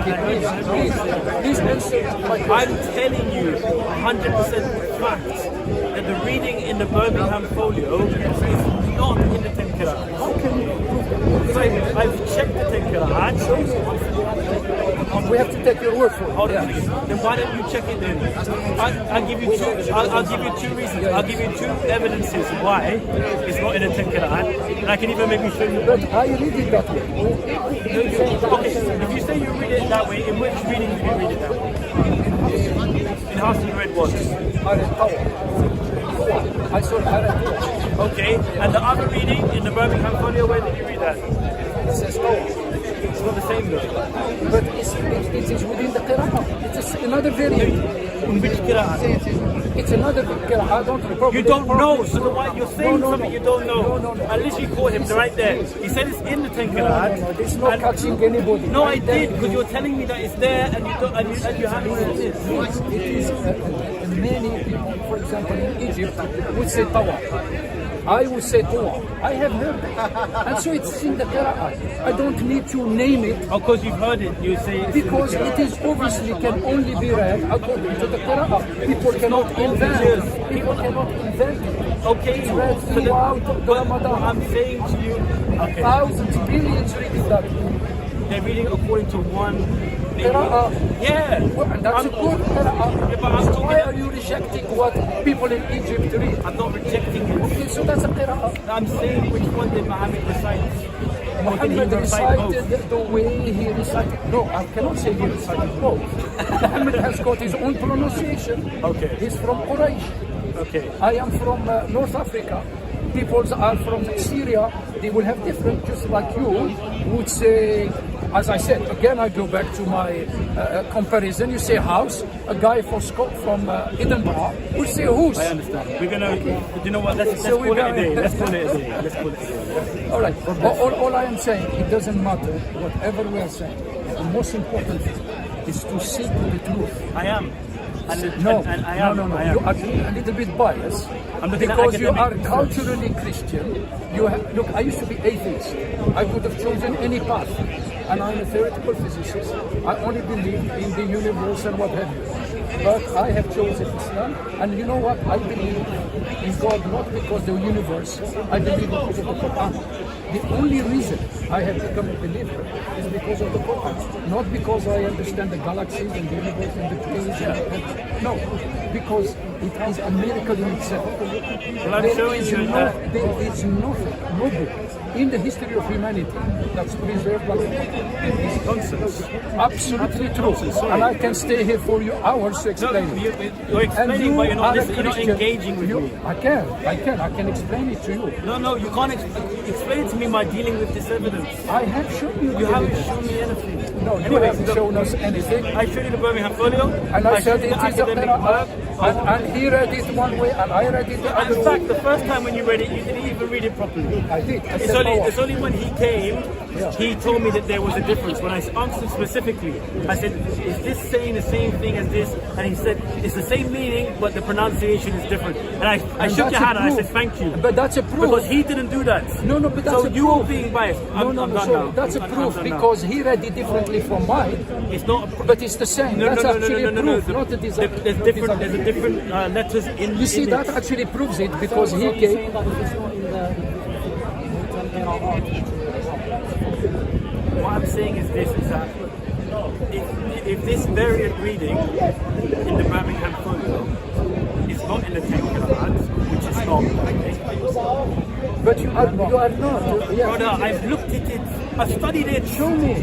What, did you all 10 books now? No. It's driving me crazy. You're being biased. Okay. Show me, please. Prove to me, and then we'll discuss it. Actually, you know what? Here's the book. No, look, when you are trying to make a claim, you have to have a proof. Otherwise, don't make it. Okay. I've given proof. I've shown you. Okay. So, okay. So why don't we Otherwise, leave we'll do it next time. Okay. Why don't we leave it on this then, right? If you go and find that it's not, in the end of the day, it's your choice. You know, it's your choice to believe whether you think the Quran is perfectly preserved or not. If I was a Muslim and I was presented with this information, This is not an information. I'm afraid you are giving us nothing. Can I? He read it differently when he came, and I read it differently. But we agree the same No, you thing. didn't read what was there. I read, and he read it Because how it differently. was written was also different. The reason why I have to say that you're being dishonest, and you are being dishonest, and I'll tell you why. Yes, why? Because you're making it out like they're the same word, written in the same way, but just two people pronouncing it differently. No, I didn't say that. No. When you look at the Birmingham Folio, the word isn't exactly the same, which alters the way you pronounce it. That's why he pronounced it differently, because he was actually reading it properly. I tell you why, because he made the point for you. I'm sorry. He said in the Arabic before there was no vowel. I want to end. No. He wasn't reading according to the vowels. I was showing him the razm. I was showing him the consonantal razm without the vowelization. So that's why he can read differently by mine. Without the diacritics. Remember, I showed you one on the right side that had no diacritics as well. And I showed you one on the left side that had diacritics. And I also showed you one on the right side where there was additional, I think, alif. Anyway, I want to end it, guys. I'm going to wrap it up now, yeah? I need to go. I need to go. Sorry. Honestly, it's not a clip. Honestly, I'm actually disappointed. I wanted a bit more engagement. But we did engage, but you have not given us any proof.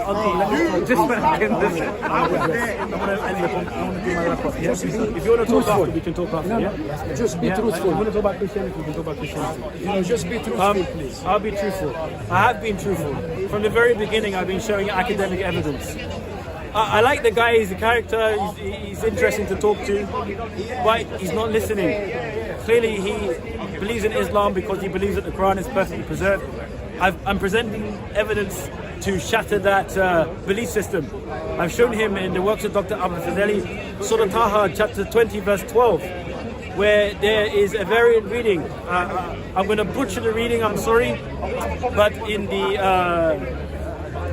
10 Qira'at, I think it's pronounced the valley of Tuwa, but in the Birmingham Folio, it's Tawi. It's a variant reading. It's not spelt the same way.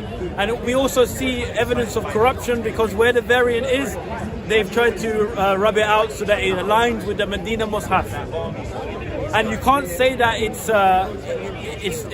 not an evidence for corruption because where the difference in the consonant is inside the word. You know, so for example, if you have the word like L-I-K-E, the K is rubbed out, if that makes sense. Alright, so that would be an example of corruption in the earliest manuscripts to align with what they have in the 10 Qira'at today. The older gentleman wasn't being honest with me in how to pronounce it. The younger guy came and I said to him, tell me what this says, tell me what that says, and he said two different pronunciations. Both mean the same thing, I don't dispute that. My question is what did Muhammad recite? Was it Tuwa or was it Tawi? Or was it both? Or was it none? When we look at the 10 Qira'at, it's only got Tuwa, but when we look at the oldest manuscripts, it's got Tawi. That's a problem for me.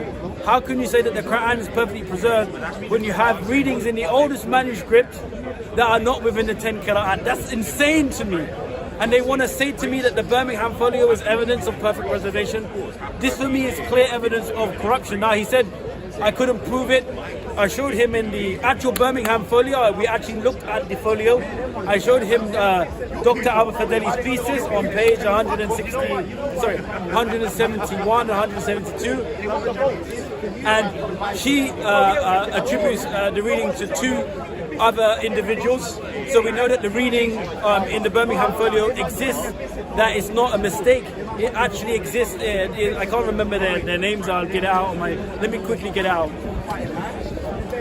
I want to make sure that you guys have this evidence. So she attributes the variant reading to Isa bi Umar and Dahak. And her source is Ibn Halawahi or Halawahi, Irab, page 258. I'm butchering the Arabic, guys, I'm sorry. But, and as you can see, plus the older guy, you know, he was just stubborn. He didn't really want to engage. He didn't really want to accept the evidence. He gave this example of moose and mouse. But if Muhammad pronounced it mouse, then I cannot pronounce it moose. I cannot. That's not preservation. It must be pronounced in the way it was recited. Otherwise, over all these years, people pronouncing it in their own way, you're going to get all these differences in the Quran. And maybe that's why we have so many different qira'at today. God bless you guys. Take care. God bless you. Yeah. I think I'm done for the day. He's stubborn. I thought that was him. You done? The guy was hating. He's not, no. Very stubborn.